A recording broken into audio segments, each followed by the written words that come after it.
උතුම් ධර්මදේශනයේ ප්‍රඥා නාලිකාව තුලින් විසුරුවා හැරීමට ප්‍රචාරය කිරීමට ධර්ම දානය සිදු කිරීම සඳහා කෑගල්ලේ දේවාලයේගම් පදිංචි DRN දසනායක මහත්මිය, GJNP රාමනායක මහතා සහ දසනායක පවුලේ සහෝදර සහෝදරියන් දායකත්වයේ දරලා තිබෙනවා. උතුම් වූ ධර්ම දාණයෙන් ජනිත වන මහා පුණ්‍ය ශක්තිය මීට වසර 6කට පෙර විය වූ ආර්යවතී රණවක මෑණියන්ට, මීට වසර 32කට පෙර විය වූ DRP Appuhami පියාණන්ට, හේමතිලක Dasanayake සොහිරාට, GP Ramanayake පියාණන්ට, SA Balasuriya මාමණ්ඩියට, DR Karunaratne බාපා ඇතුළු දෙපාර්ශ්වයේ සීලු මියගිය ඥාතීන්ට සංසාර දුකින් අත මිදීම සඳහා මේ පුණ්‍ය ශක්තිය අනුමෝදන් වේවා. එසේම IA ඉඹුලාන පියාණන්ට, ඥානවතී රාමනායක මෑණියන්, KE ජයරත්න සොහිරාට නිදුක් නිරෝගී සුවපත්භාවය ලැබී චිරජීවනයේ සැලසේවා. ඔක්තෝබර් 27 වන දින ජන්මදිනයේ යෙදුණු නවසීලන්තයේ අධ්‍යාපනය ලබන රණුක රාමනායක පුතුණුවන්ට නිදුක් නිරෝගී සුබ උපන් දිනයක් වේවා. සීල සත්වයා සංසාර දුකින් මිදේවා. නිවෙනින් සැනසීම ලබා ගනිත්වා. දේශකයන් වහන්සේට ඉතා ඉක්මන් භවයකදී නිර්වාණ අවබෝධය ලැබේවා කියලා බලාපොරොත්තු වෙනවා. එසේම වේවා කියලා ආශිර්වාද කරනවා. නමෝ තස්ස භගවතෝ අරහතෝ සම්මා සම්බුද්දස්ස. නමෝ තස්ස භගවතෝ අරහතෝ සම්මා සම්බුද්දස්ස. නමෝ තස්ස භගවතෝ අරහතෝ සම්මා සම්බුද්දස්ස. ද්වේමානි භික්ඛවේ සංයෝජනානි කතමානි ද්වේ ඕරම් භාගිය සංයෝජනානි බුද්ධම් භාගිය සංයෝජනානීති. සංයෝජන නම් වූ සූත්‍රය ඔබට පාසල් අධ්‍යාපනය තුළ බුදු සමය මතක නම් සංයෝජන කියන වචනෙට සසරට වැද තමන කියන අරුතක් මතක ඇති. ඊට එහා පාසල් අධ්‍යාපනය හෝ දහම් පාසල් අධ්‍යාපනය තුළ හෝ උසස් අධ්‍යාපනය තුළ හෝ සංයෝජනයන්ට බැඳෙන හැටි හෝ සංයෝජනයන් කඩන හැටි හෝ පිළිබඳව ප්‍රායෝගික අවබෝධයක් සමාජයට නැහැ. ඒ සංයෝජන දහම් පෙළත් ඒ පොතපත අපට උගන්වා තියෙන විදිහ පරමාදර්ශී සත්‍යයක් කියලා හිතාගෙන මමත් කටපාඩමින් උත්තර ලියවා විභාගවලට ඔබත් එහෙම ලියලා ඇති. ඒ ඔබ පාසලේ පාඩම් කරගත්ත විභාගයට ලියලා ඉහළ මට්ටමේ ලකුණු ගත්ත දහම් පෙළ විග්‍රහ කරන්න නෙවෙයි මම මේ සූදානම් වෙන්නේ. ඉස්සර වෙලා තේරුම් ගන්න ඕන සසර බැඳ තබන බැමි. සසර කියන්නේ මොකක්ද කියන එක පිළිබඳව. සසර කියන වචනේ සංසාර කියන පදේ කෙටි කරලා හදපු එකක්. සංසාර කියන පදේට ඔබට හිතෙන්න පුළුවන් සත්වයක් පුද්ගලයෙක් වශයෙන් ඇවිදින්න තියෙන ගමනක් වශයෙන්. ඔය ගීතවලත් ඔක කියනවා මේ සංසාරේ දුකයි සැපතයි කියලා කියනවා. සංසාරේ කියලා තව එහාටත් වැසෙන තාක්කල් මේ විදිහට. ඒකට කෙබඳු අර්ථයක් තම තමන්ගේ හිතවල තියනවාද කියලා මම දන්නේ නැහැ. නමුත් තථාගත බුදු පියාණන් වහන්සේ ලෝ පහළ වෙන විට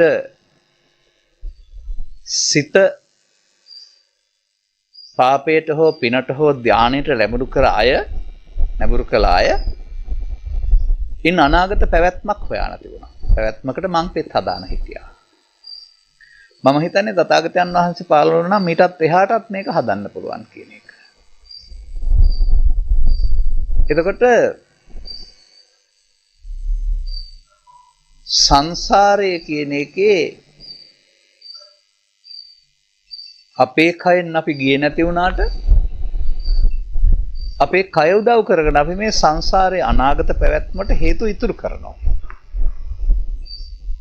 ඒ ඉතුරු වෙන එක තමයි සංයෝජන කියලා කියන්නේ. සංයෝජන බැමි කියලා කියන්නේ සසරට බැඳෙන්නේ අපි අතින් සිදුවෙන වැරැද්දක් නිසා. ඒ වැරැද්ද තුළ ඊට පස්සේ ප්‍රශ්න ඉදිරිපත් කළාට උත්තර දෙන්න වැඩක් වෙන්නේ නැහැ. වැරද්ද හදන්නයි ඕන. එනිසා ඔය සංසාර කියන පදයට මම මගේ ධර්ම දේශනාවල අර්ථක් වෙනත් අරුතක් දීලා තියෙනවා. එක පාලියෙන් සිංහලට අරගෙන දීලා තිබෙනවා. සාමාන්‍යයෙන් ඔබ මෙහෙම හිතන්නකෝ දැනට. මිනිසුන් වශයෙන් ජීවත් වෙනකොට ඔවුන් අතින් සිදුවෙන එක දෙයක් කියනවා අපි පව් කියලා. නම් පව් වලිනුත් සසරට බැඳෙනවා හැවත් සංයෝජනයක්. තව දෙයක් කියනවා පින් කියලා. පින් වලටත් අනාගත විපාක වාරය නිසා ඒකත් සංයෝජනයක් සසරට බැඳෙන එකක්. තව එකක් අද නැති වුණාට ಭಾರತ සමාජයේ තිබිලා තියෙනවා ධානා කුසල් කියලා ඒකත් සංයෝජනයක්. එතකොට මෙන්න සංයෝජනය නිසා පව ඉස්සර වුණොත් පවෙන් පරලෝ යාම, පින ඉස්සර වුණොත් පිනෙන් පරලෝ යාම, පව්පින් යටකොට ධානය උපදවා ගත්තොත් ධානයෙන් පරලෝ යාම කියනවා මේ මිනිස් වර්ගයාට කයෙන් පරලෝ නොගියාට පරලෝ යාමක් තිබෙනවා. බුදු සමය ඉගැන්වීම් වලට අනුව ගත් කල. සමගාමීව ගත් කල ඉස්ලාම් දහමේ හෝ කතෝලික දහමෙහි පවෙන් පිනෙන් ධානයෙන් කියලා තුනකින් පරලෝ යාමක් පෙන්වන්නේ නැහැ. පව්පින් දෙකක් පෙන්නලා ඒ දෙක ඒකේ අනාගතයේ වශයෙන් සදාකාලික ස්වර්ගයක් හෝ නිරයක් පෙන්නනවා. මම බයිබලයේ සම්පූර්ණයෙන්ම කියවලා තියෙන කෙනෙක් සහ කුරානයත් කියවමින් ඉන්න කෙනෙක්. ඒව හදාරලා බලනවා මේ ඉගැන්වීම් කොහොමද කියලා බුදු සමයේ තරම් ගැඹුරුද නොගැඹුරුද කියලා. මගේ අවබෝධය නම් මෙහෙමයි. පුද්ගලයා විවරණය කරන්නේ මේ ආගමික ග්‍රන්ථවල. පුද්ගලයෙක් වශයෙන්ම තමයි ආත්මයක් ඇත කියන හැඟීමෙන් අනාගත සකස්ම සකස් කරන්නේ. බුදු සමයේ පුද්ගලයා කය වෙනුවට ගැඹුරු විවරණයක යෙදෙනවා. අනේ ගැඹුරු විවරණය ආරි ප්‍රතිපදාවයි. ඒ ගැඹුරු විවරණය නැතුවම අදාළ තැනට මුහුණ දෙන්න හැකියාවක් නැහැ. දැන් අපි අර ඉස්සල්ලා ගත්ත වචන ටික ගන්නකො. පවේ එල්ලී ඉන්න පුද්ගලයාට අපි කියනවා පෞසාර කියලා.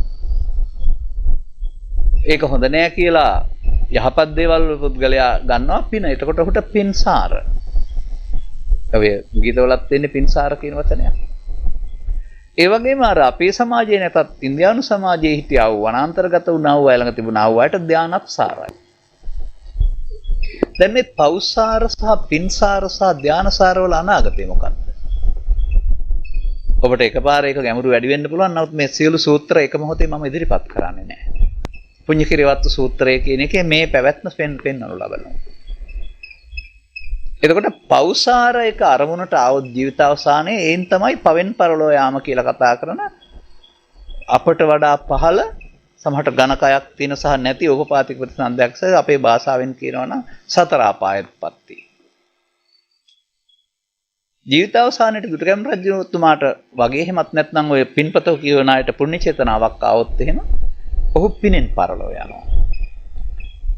පිනෙන් පරලෝ යන අයට මිනිසුන් අතර හෝ ඝනස්කයක් නැති ඕපපාතික දේව කොට්ටාස 6ක් අතර උපතක් ලැබෙනවායි කියනවා. ඒක සප්තකාම ස්වර්ගය ඒ පින්සාර. එතකොට පෞසාරත් අනාගත විපාක ලබා දෙනවා, පින්සාරත් අනාගත විපාක ලබා දෙනවා. මේ පව්පින් දෙක අපි ඇස්කන්නාස දිව උදව් කරගෙන මේ අරමුණු වශයෙන් කරන කාරණා. ධාන කියන ඒවා මේ අපට ඇහැට කනට නාසයට හම් වෙන අරමුණු ගන්න නැතුව සිත හදන එකක්. ඒක තැනකට. ඒ හදපුවම ඒකත් ආපහු සාර වෙනවා වුණාට. ඒ නිසා අපේ බුදු ධර්මයේ පෙන්වන ලබනවා ආලාර කාලාම උද්දකරාම පුත්‍ර වැනි අය මේ ධාන වර්ග දෙකක් රූපාවචර සහ රූපාවචර ධාන පදනම් කොටගෙන පරලෝකියයි කියලා. ඒ විට ධාන බඹලව රූපාවචර 16ක් අරූපාවචර 4ක්.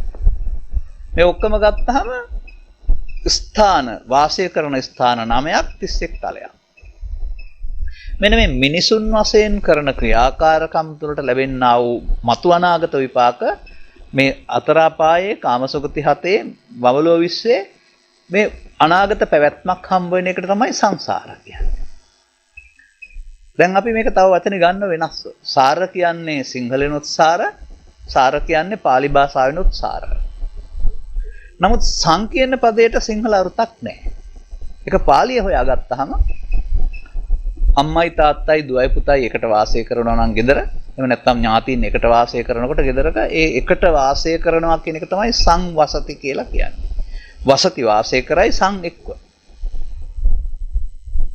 සංස්කරණය, සංවර්ධනය. අර සංවර්ධනයක් ඇවිදින් තියෙන ඉංග්‍රීසියෙන් සිංහලට.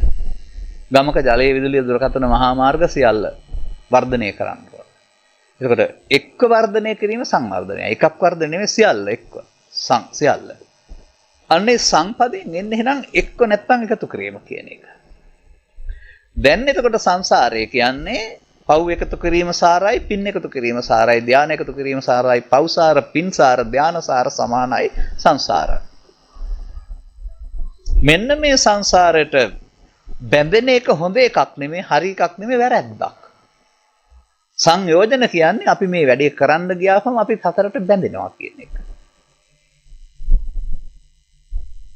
අනතුරු මම මෙතන පැහැදිලි කරනු ලබන්නේ අර දහම් පාසල් පොත උගන්ලා තියෙනා වූ දේ පවතිනා වූ වැරද්දක් ඔබට කියලා දෙන්න.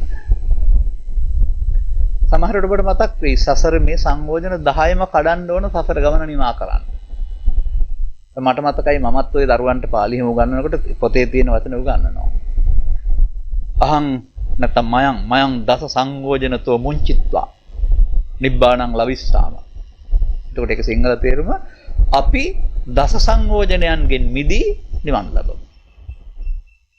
දැන් මේකෙන් දරුවත් අදහස් ඇති කර ගන්නවා දස සංයෝජනයකට අපි බැඳලා ඉන්නවා ඒකෙන් නිදහස් වෙන්න ඕනයි කියලා. සංයෝජනයන්ට බැඳීම අනවබෝධය තුල සිදුවෙන දෙයක්. සංයෝජනයන්ගෙන් නිදහස් වීම අවබෝධය තුල සිදුවෙන දෙයක්. අන්න බුදුරජාණන් වහන්සේගේ ධර්මයෙන් පැහැදිලි කරන ලබන්නේ සංයෝජනයන්ට බැඳෙන හැටි පළමුව. අනතුරුව නිදහස් වෙන හැටි. දැන් බලන්න මම ගත්ත දහම් පාඨයේ ද්වේයිමානි භික්ඛවේ සංයෝජනානි. මහණෙනි මේ සංයෝජන වර්ග සතරට බැඳෙන වර්ග ಜಾති දෙකක් තියෙනවා. ඕරම් භාග්‍යානි සංයෝජනානි උද්දම් භාග්‍යානි සංයෝජනානි.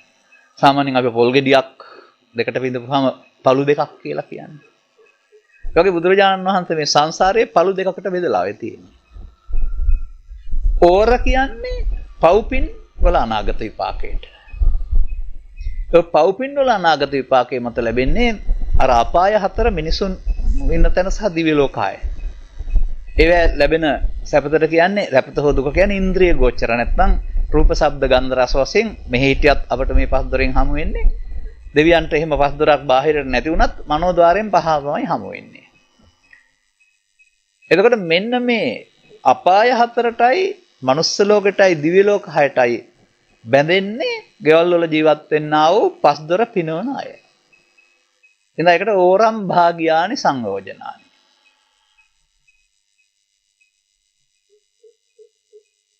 එතකොට අපි දැන් මේ වෙන විටත් මේකට බැඳිලා ඉන්නේ. පහට වෙන්න පුළුවන්, හතරකට වෙන්න පුළුවන්, තුනකට වෙන්නත් පුළුවන්. පහටම වෙන්නත් පුළුවන් සමහර විට. මොකද අපි මේ ලෝකේ ජීවත් වෙන්න ගිහින් මේ මුහුණ දෙන්න සිදුවෙනා වූ ප්‍රශ්න ජය ගන්නට අවශ්‍ය ශාරීරික මානසික ක්‍රියාකාරකම් නීතිමය ක්‍රියාකාරකම් යන්ත්‍රමන්ත ක්‍රියාකාරකම් කරන්න ගියාපුවම ඇතුළතින් අපි අවංක වෙන්නේ නැතුව යනවා. ඊට පස්සේ අපි පුද්ගලයේ වශයෙන් ශාරීරික වුණාට හැඟීම් වශයෙන් ලෝභ දේශ මොහ නම් වූ අයහපත් හැඟීම් සමුදායක් භාවිතා කරනවා. මෙන්න මේක තුළ තමයි අර අනාගතයට උපදින්න හේතු ඉතුරු වෙන සංයෝජනය සිදු වෙන්නේ. දැන් මේ බුදුන් වහන්සේ පහළ වෙන්න පෙර සමාජයේ මේ පිළිබඳව පරිශන කරපු අය ආර්ය පරිශනයක් නන් නොවේයි. මේ අපි දකින මේ ඇහැට කනට නාසයට දිවට කයට හම්බ වෙන්නා වූ සැපතට වඩා සැපතක් හෙව්වා. ඉන්ද්‍රිය ගෝචර සැප කියලා අපි මේකට කියන්නේ. ඕනේ සඳහා කළේ මේ අපි ජීවත් වෙන ලෝකේ අතහැරලා කැලේට ගියා. කැලේට ගිහින් අපට මේ මුණ ගැහෙන පස්දොර මුණ ගැහෙන දේවල් ස්වභාවයෙන් මග ඇරියා. මග ඇරලා සිත තේන යම් කිසි එක අරමුණක්. ඒකට සිත හුරු කළා. එවිට අපට රූපේ, ශබ්දේ, ගන්ධේ, රසේ වශයෙන් විවිධ අරමුණු එක වෙනුවට එයාට නිරන්තරයෙන් එකක්ම අරමුණ වශයෙන් තියාගන්න පුළුවන්. බොහෝ වෙලාවක්. ඒකෙන් කියන්නේ ඒ වෙනතුරු මේ සිත තියෙනවා කියන එක නෙමෙයි මම ඉස්සරහට ඒක පැහැදිලි කරන්නම්. එතකොට එහෙම සිතට එකක් හැදුනහම අර අනිකුත් කාරණා එන්නේ නැතුව යනවා. මොකද මේ සිත බලවත් නිසා අනිත්වට එන්න ඉඩ නැහැ. ඒ ඔබට යම් කිසි දුකක් ඇති වුණයි කියන්නේ. තද දුකකින් ඔබ ඉන්නවා. දැන් ඔබට කැමරට යන්න කිව්වට කැමරට යන්නේ නැහැ. ඒක බඩගිනි නෑ කියනවා. ඒ දුක සිත දුකින් පිරලා බඩගින්නට දැනෙන්න ඉඩ නෑ සිත. ඔබ අධික සතුටින් ඉන්නවා කියලා කියන්නේ. දැනුත් කැමරට යන්න බඩගිනි නෑ. මොකද සතුට සිතවිල්ල තියෙන නිසා. එකක් සිතවිල්ල තියෙනකොට තව එකකට එන්න හිත ඉඩ නෑ. මා මේ අසනේ සිටිනා විට ඔබට මේකේ වාඩි වෙන්න බෑ. ඔබට අදහසක් තිබුණාට ඔය ආසන වලට වඩා මේක සැපයි කියලා. නමුත් මාව ඉන්නතර ඔබට ඉඳ ගන්න බෑ. අන්න වගේ මේ එක අරමුණකට හිත හිරු කරපුවාම අනික්වා ඉන්නේ නෑ. එන්නේ නැතුවම ඒවැය තියෙන දුක් වේදනා මොකක්වත් දැනෙන්නේ නැහැ. මෙන්න මෙහෙම ක්‍රමයක් තමයි මේ බුදුරජාණන් වහන්සේ පහළ වෙන්න පෙර හිටපු අය අපි කතා කරන සමත කියන භාවනා යටතේ සිත හුරු කරපු අය. දැන් ඒ අපි මේ පස්දර පිනවන්න ගිහින් මෙහාට බැඳෙනවා වගේම ඔවුනුත් මේවා මේ පහ වුන් කැඩුවේ නැහැ. මේ පහෙන් මග ඇර ගියා. යටපත් කළා. ඒවට වුන් බැඳුණා. ඒ බැඳුනේ උද්දම්භාගීය සංයෝජන යටතේ රූප රාග කියන ඒවා ඉපදුනහම තමයි ඒකට බැඳුනේ. ඊටත් එහාට අනුප රාග උපදවගත්තොත් තමයි ඒකට බැඳෙන්නේ. එතකොට ඒ බැඳිලා ඉන්න අය හිටියා බුදුන් වහන්සේගේ සමාජයේ. ඒ බැවින් ඔවුන්ට අනුශාසනාව කළා ඔබ මේ බන්ධනේ කඩා ගන්න කියලා. ඒ රූපාවචර අරූපාවචර ධානය උපදවා ගත්ත අයට. ඔවුන්නේ බැඳිලා හිටියේ. අපි මේ රූපාවචර අරූපාවචර ගැන දන්නෙත් නැහැ බැඳිලා නැහැ අපි. කඩන්න බැඳෙන්න ඕන. මේ බැඳිච්ච ටික කඩා ගන්න වැරුණාම අලුතෙන් බැඳලා කඩන්න නගලන්න ඕන නැහැ නේ අපි. මොකද බැඳුනත් කැඩෙන්න කඩන්න නම් ඕනේ බැඳෙන්න ඕන නැහැ. ඒ නිසායි මම කියන්නේ සංයෝජන 10ක් කඩා සතර ගමන කෙලවරක් කිරීමේ අපේ පතේ තියෙන මග ප්‍රායෝගික නැහැ. ඒ පිළිබඳ මට තියෙනවා තොරතුරු සූත්‍ර ගණනාවක් ඉස්සරහට ඔබට කියන්න පුළුවන්. ඒක අවශ්‍ය මොහොතට කියන්නම් මම. ඇත්තට මේක කියන්න විතරයි පුළුවන්, ලියන්න විතරයි පුළුවන්, ප්‍රායෝගික නැහැ. ඒ නිසා අපි බැඳිලා ඉන්නේ කාම ලෝකේ පහනම් ඒ පහ කැඩෙනකොට අපි කැඩෙන්නේ අනවබෝධයෙන් නෙමෙයි ධර්මය අවබෝධයෙන්. එහෙනම් ඊළඟ පහක් අපට ඕන නැහැ. නමුත් කාම ලෝකයේ අදහස් යට කරලා ගියා උඩ පහෙන් හතරකට බැඳෙන්නේ පහකට බැඳෙන්නෙත් නැහැ. රූප රාග මානුද්දච්ච අවිද්‍යා රූපී ධානයේ බැඳෙන හැටි. ඒකට එහා ධානය උපදවා ගත්තොත් අරූප රාග මානුද්දච්ච අවිද්‍යා ඒක පහක් නැහැ හතරයි. එතකොට ඒක අපට තියෙන එකක් නෙමෙයි බුදුන් වහන්සේ පහළ වුණ සමාජයේ හිටියා වූ ආලාර කාලාම උද්දකරාම පුත්‍ර භග්ගව පාර්ශවෙන් කෙලස් යට කරන භාවනාවේ ගිය අයට උන්වහන්සේ ඒව කඩන්න දේශනා කළේ. අපි හිතන් ඉන්නවා අපිට මේ පහ කඩාන ගින් තව පහකට බැඳිලා 10ම කඩන්න ඕනේ කියලා. මේ සමාජයේ ඒ අදහසේ තමයි පොතපත තිබෙන්නේ එහෙමයි, දේශකින් වහන්සේලා ඉන්නේ එහෙමයි, හැම දෙනෙක්ම දරන්නේ එහෙමයි. නමුත් ත්‍රිපිටකයේ සූත්‍ර ගලපගෙන යන විට උදකූපම නම් වූ පුද්ගල සූත්‍රය, khemaka නම් වූ සූත්‍රය, මේවයි මේ අනාගතය පිළිබඳ පෙන්ලා තියෙන කාරණා අනුව එක්ක ඔය සූත්‍ර බරු වෙන්න ඕන, නැත්නම් අර සංයෝජන 10ක් කැඩීමේ අදහස බරු වෙන්න ඕන. එහෙනම් අපි දැනටත් බැඳිලා ඉන්නේ. බැඳුනොත් මොකද වෙන්නේ? සසර ඇවිදින්න වෙන්නේ. එහෙනම් මේ සසර කියන එක අපට යන්න තියෙන එකක් නෙමෙයි. අපි හදාගන්න එකක්. සසරට බැඳීමෙන් සසර හදාගන්නවා.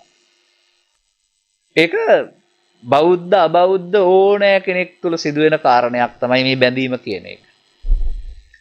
ඒක හොයාගන්න පහසු විදියක් තියෙනවා. ජීවිත අවසානයේ අපි හැමෝටම මෙවන් සමුගන්න වෙනවානේ. ස්ත්‍රී පුරුෂ ගිහි පැවිදි ආගම් ભેදකින් තොරව. කවුද මේ සියල්ල දාලා යන්න කැමති?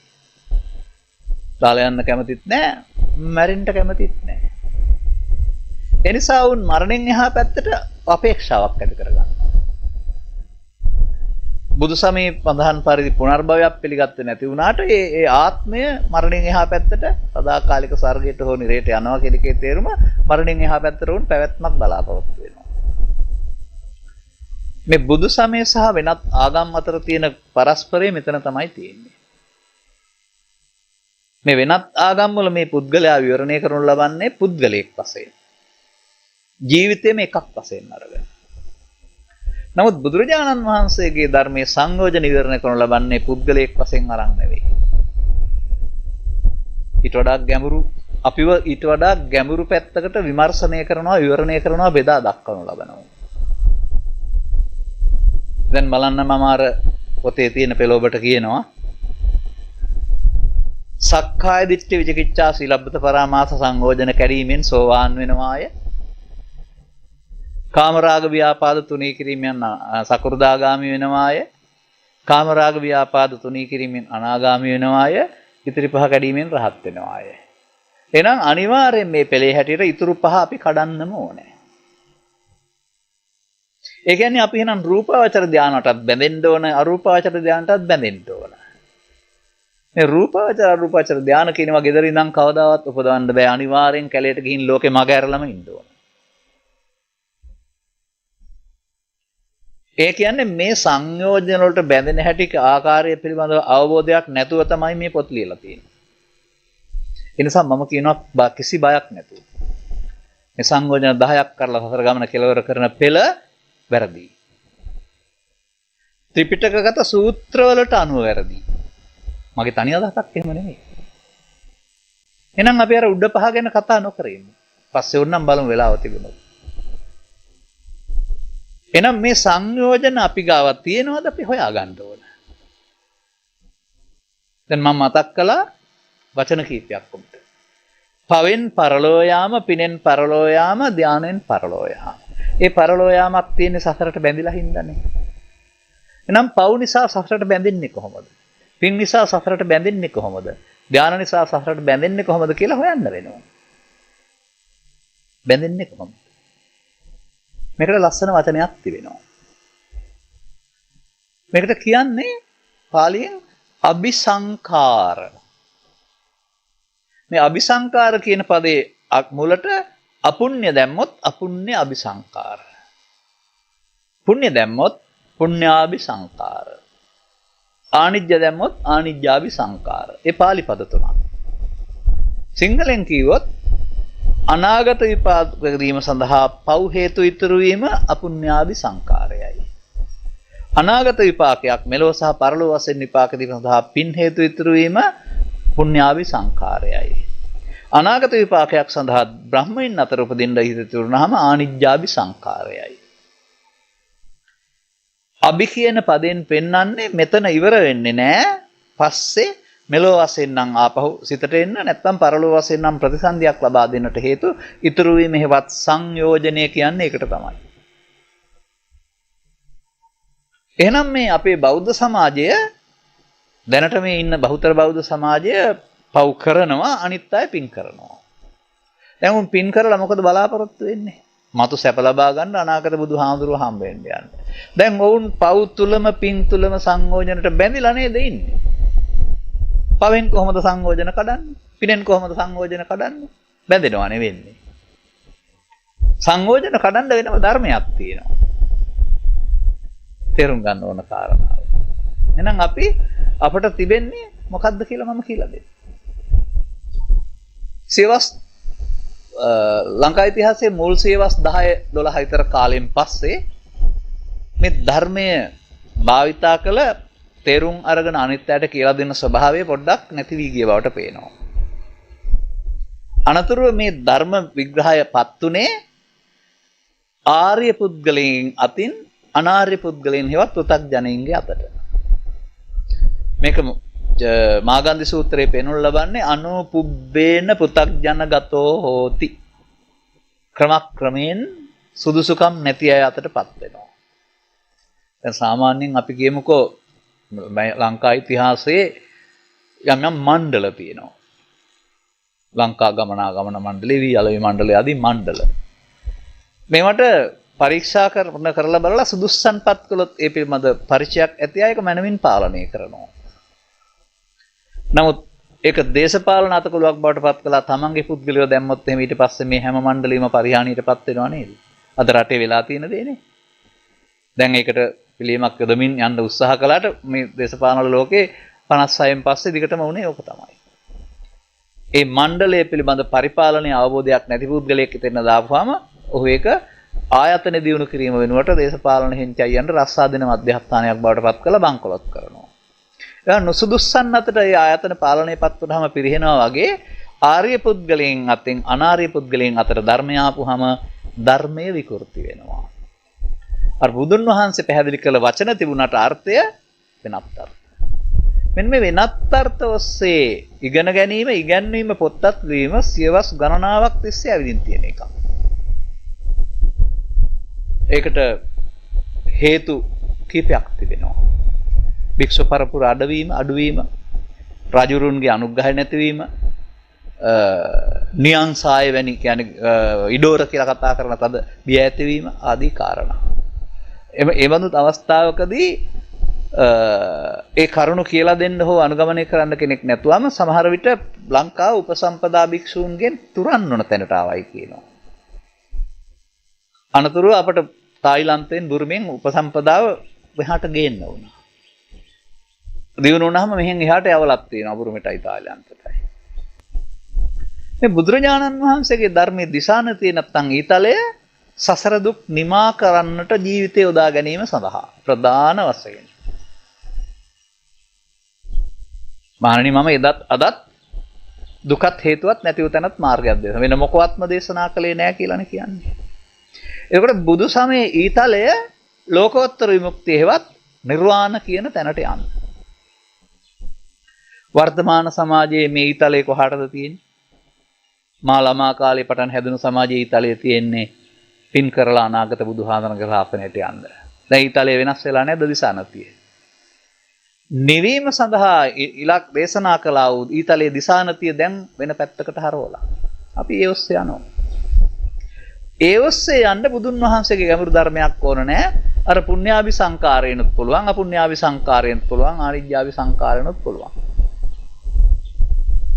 දැන් ඔබට තේරුණාද මේ සසරට බැඳෙන්නේ මේ අවිසංකාර කියන ඒවා නිසායි කියලා? අපි තව ටිකක් හොයාගන්න වෙනවා. මේ අபிසංකාර කියන කාරණාව වචනේ පොතේ තිබුණට ඊට අදාළ ක්‍රියාමාර්ගය සිදුවන්නේ අපි තුල.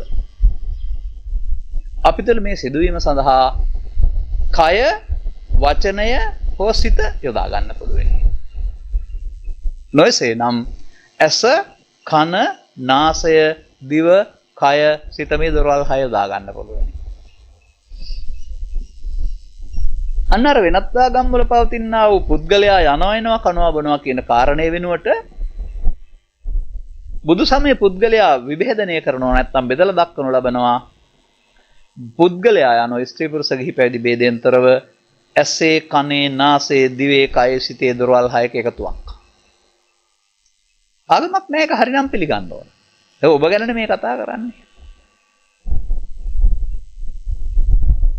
දැන් ඊළඟට තේරුම් ගන්න ඕන කාරණයක් තියෙනවා. මේ සංයෝජන තේරුම් ගැනීම සඳහා අපට අපේ දැසේ මානයට පෙනෙනවා මව් කුසින් බිහි වුණ සුරතලෙක්, සිඟිත්තෙක්, ළමා, තරුණ, මැදිවිය, මහලු බවට පත් වෙලා ජීවිතාවසානයේ දක්වා ගිහින් පරලෝ යනවා. ඒක අපිට මේ දකින්නේ පුද්ගලයාගේ මරණය. එතෙක්ම අපට පුද්ගලයා ඉන්නවනේ පේන්නේ අපේ දැසට. පඨම සහ ဒုတိ ය අසුතවන්ත සූත්‍රවලදී බුදුරජාණන් වහන්සේ පැහැදිලි කර වදාරනවා කය ලෙඩ වෙන බැවින්, දි รา යන බැවින්, මහලු වෙන බැවින්, රෝග පීඩා ඇති බැවින් මේක නැතුව ඉන්න තියනවා නම් කැමතියි කියලා මිනිස්සු හිතනවලු අසුත පුතග්ජනයෝ. නමුත් ඔවුන්ට අර ඇසෙන්, කනෙන්, නාසයෙන් උපදින සිතයයි කියනු ලැබේද, මනෝ කියනු ලැබේද, විඥානයයි කියනු ලැබේද? මේ සිතට එන දේ අර අසුත පුතග්ජනයා කියන කෙනා මමත්වයෙන් අරගෙන ඉන්නා බැවින් ඔවුන්ට මිදෙන්න බෑ කියලා පෙන්නනවා. අනතුරු මෙන්න මෙහෙම උදාහරණයක් පෙන්නනවා. කය නම් අපේ පෙනීමේ මට්ටමට අවුරුද්දක් 2ක් 10ක් 15ක් සිට 100 දක්වා තිබෙන බැවින් කයේ කෙනෙක් ඉන්නවා කියලා ගත්තත් කමක් නැහැ. සිත උපන් ගමන් නැතෙනවා. උදේ උපන් සිත දවල් නැහැ වෙන සිතක් උපදින්නේ. ඒක නැතිනොට වෙන සිතක්. නම් සිත කියන එක අපි මව කුසෙන් බිහිවීම කියන එක වෙනකොට සිත ඇසෙන් කනෙන් නාසයෙන් දිවෙන් කයෙන් ඉපදීමේ යනවා. අන්න එහෙම. මේ දොරවල් පහෙන්ම සිත ඉපදීමේ යාමක් සිද්ධ වෙනවා. අන්නේ දොරවල් පහෙන් ඉපදීමේ යන සිත අපි තේරුම් ගන්න ඕන. පාලි භාෂාවේ තියෙන විදිහට ඉගෙන ගනිමු අපි ළඟ තමයි මේක තිබෙන්නේ. බලන්න ඔබ වාඩි වෙලා ඉන්න ගමන් ටිකක් කල්පනා කරලා ඔබේ අදහස් අරමුණු ඇසෙන් කනට කනෙන් නාසයට නාසයෙන් දිවට දිවෙන් කයට මාරු වෙන්නේ නැද්ද කියලා. ඔබ ආහාරයේ රසය බලනවා. එතකොට ඔබේ අරමුණ තියෙන්නේ දිවේ. ඔබට ඒකට ගීත සද්දයක් ඇහෙනවා හොඳ. එතකොට ඔබේ අවධානය ගීතයට යොමු වෙනවා. එහෙම නැත්නම් ඔබට සුවඳ හෝ පිළිකුල් ගන්ධයක් එනවා. දැන් ඔබේ අවධානය නාසයට යොමු වෙනවා. කාගේ හරි දබරයක් ඇහෙනවා. මේ කෑම අතහැරලා ඒකට යනවා. මොකද සද්ද යනවා. එතකොට මේ විදිහට ඇසෙන් උපදින සිත, කයෙන් උපදින සිත, නාසයෙන් උපදින සිත, දිවෙන් උපදින සිත, කයෙන් මනෝද්වාරයෙන් උපදින සිත කියලා අපට එක අවස්ථාවේ නැති වුණාට පිළිවෙලක් නැතුව සිත් උපදින අවස්ථා 6ක් තියෙනවා. ඇසෙන් උපදින සිතට කියනවා චක්කු විඥානය, කනෙන් උපදින සිතට කියනවා සෝත විඥානය, නාසයෙන් උපදින සිතට කියනවා જીවහා විඥානය, කයෙන් උපදින සිතට කියනවා කාය විඥානය. මේ පහටම ඒවා උපදින්න බාහිරෙන් මොනවා හරි අරමුණක් ඕනේ. රූපයක් ඕන, ශබ්දයක් ඕන, ගන්ධයක් ඕන, රසයක් ඕන, පහසක් ඕන. පස් දොරට. හැබැයි මනෝද්වාරයට මොකුත් ඕනේ නැහැ. ඔය ගත දේවල් ආශ්‍රයෙන් ඉබේ පහළ වෙනවා. දැන් හීන පේනවා කියන්නේ ඒක තමයි. බාහිර ලෝකෙ මොකවත් නෙමෙයි හීනෙන් අපිට පේන දේවල් හීන දැකලා තියෙනවා නම් අම්මා තාත්තා ඉඩකඩම් දැකලා ඇතිනේ. එතකොට ඒ සිතවිල්ලේ පේන්නේ. ඒ අපේ සිතට එන සිතවිල්ලයි අපට වස්තුවක් වෙලා පේන්නේ. ඔබට මේ සිහින ලෝකෙන් ඔබේ හිතට එන දේ පේනවා කියලා තේරුම් ගන්න පුළුවනි නම් දැන් ඒක ආපහු බාහිර ලෝකෙට අත්දා ගන්න. ඔබ බාහිර දේවල් දකින්නවා කියන මේ බාහිර සම්මත සමාජයේ ඇත්ත తত্ত্বය ඒවයි උදව්වෙන් ඔබේ හිතට එන දේ දකින්න. අන්න එහෙමයි මේ බුදු සමය හිත විග්‍රහ කරන්නේ. මේවට මගේ ළඟ සරල උදාහරණ තියෙනවා. එතකොට තමයි තේරෙන්නේ.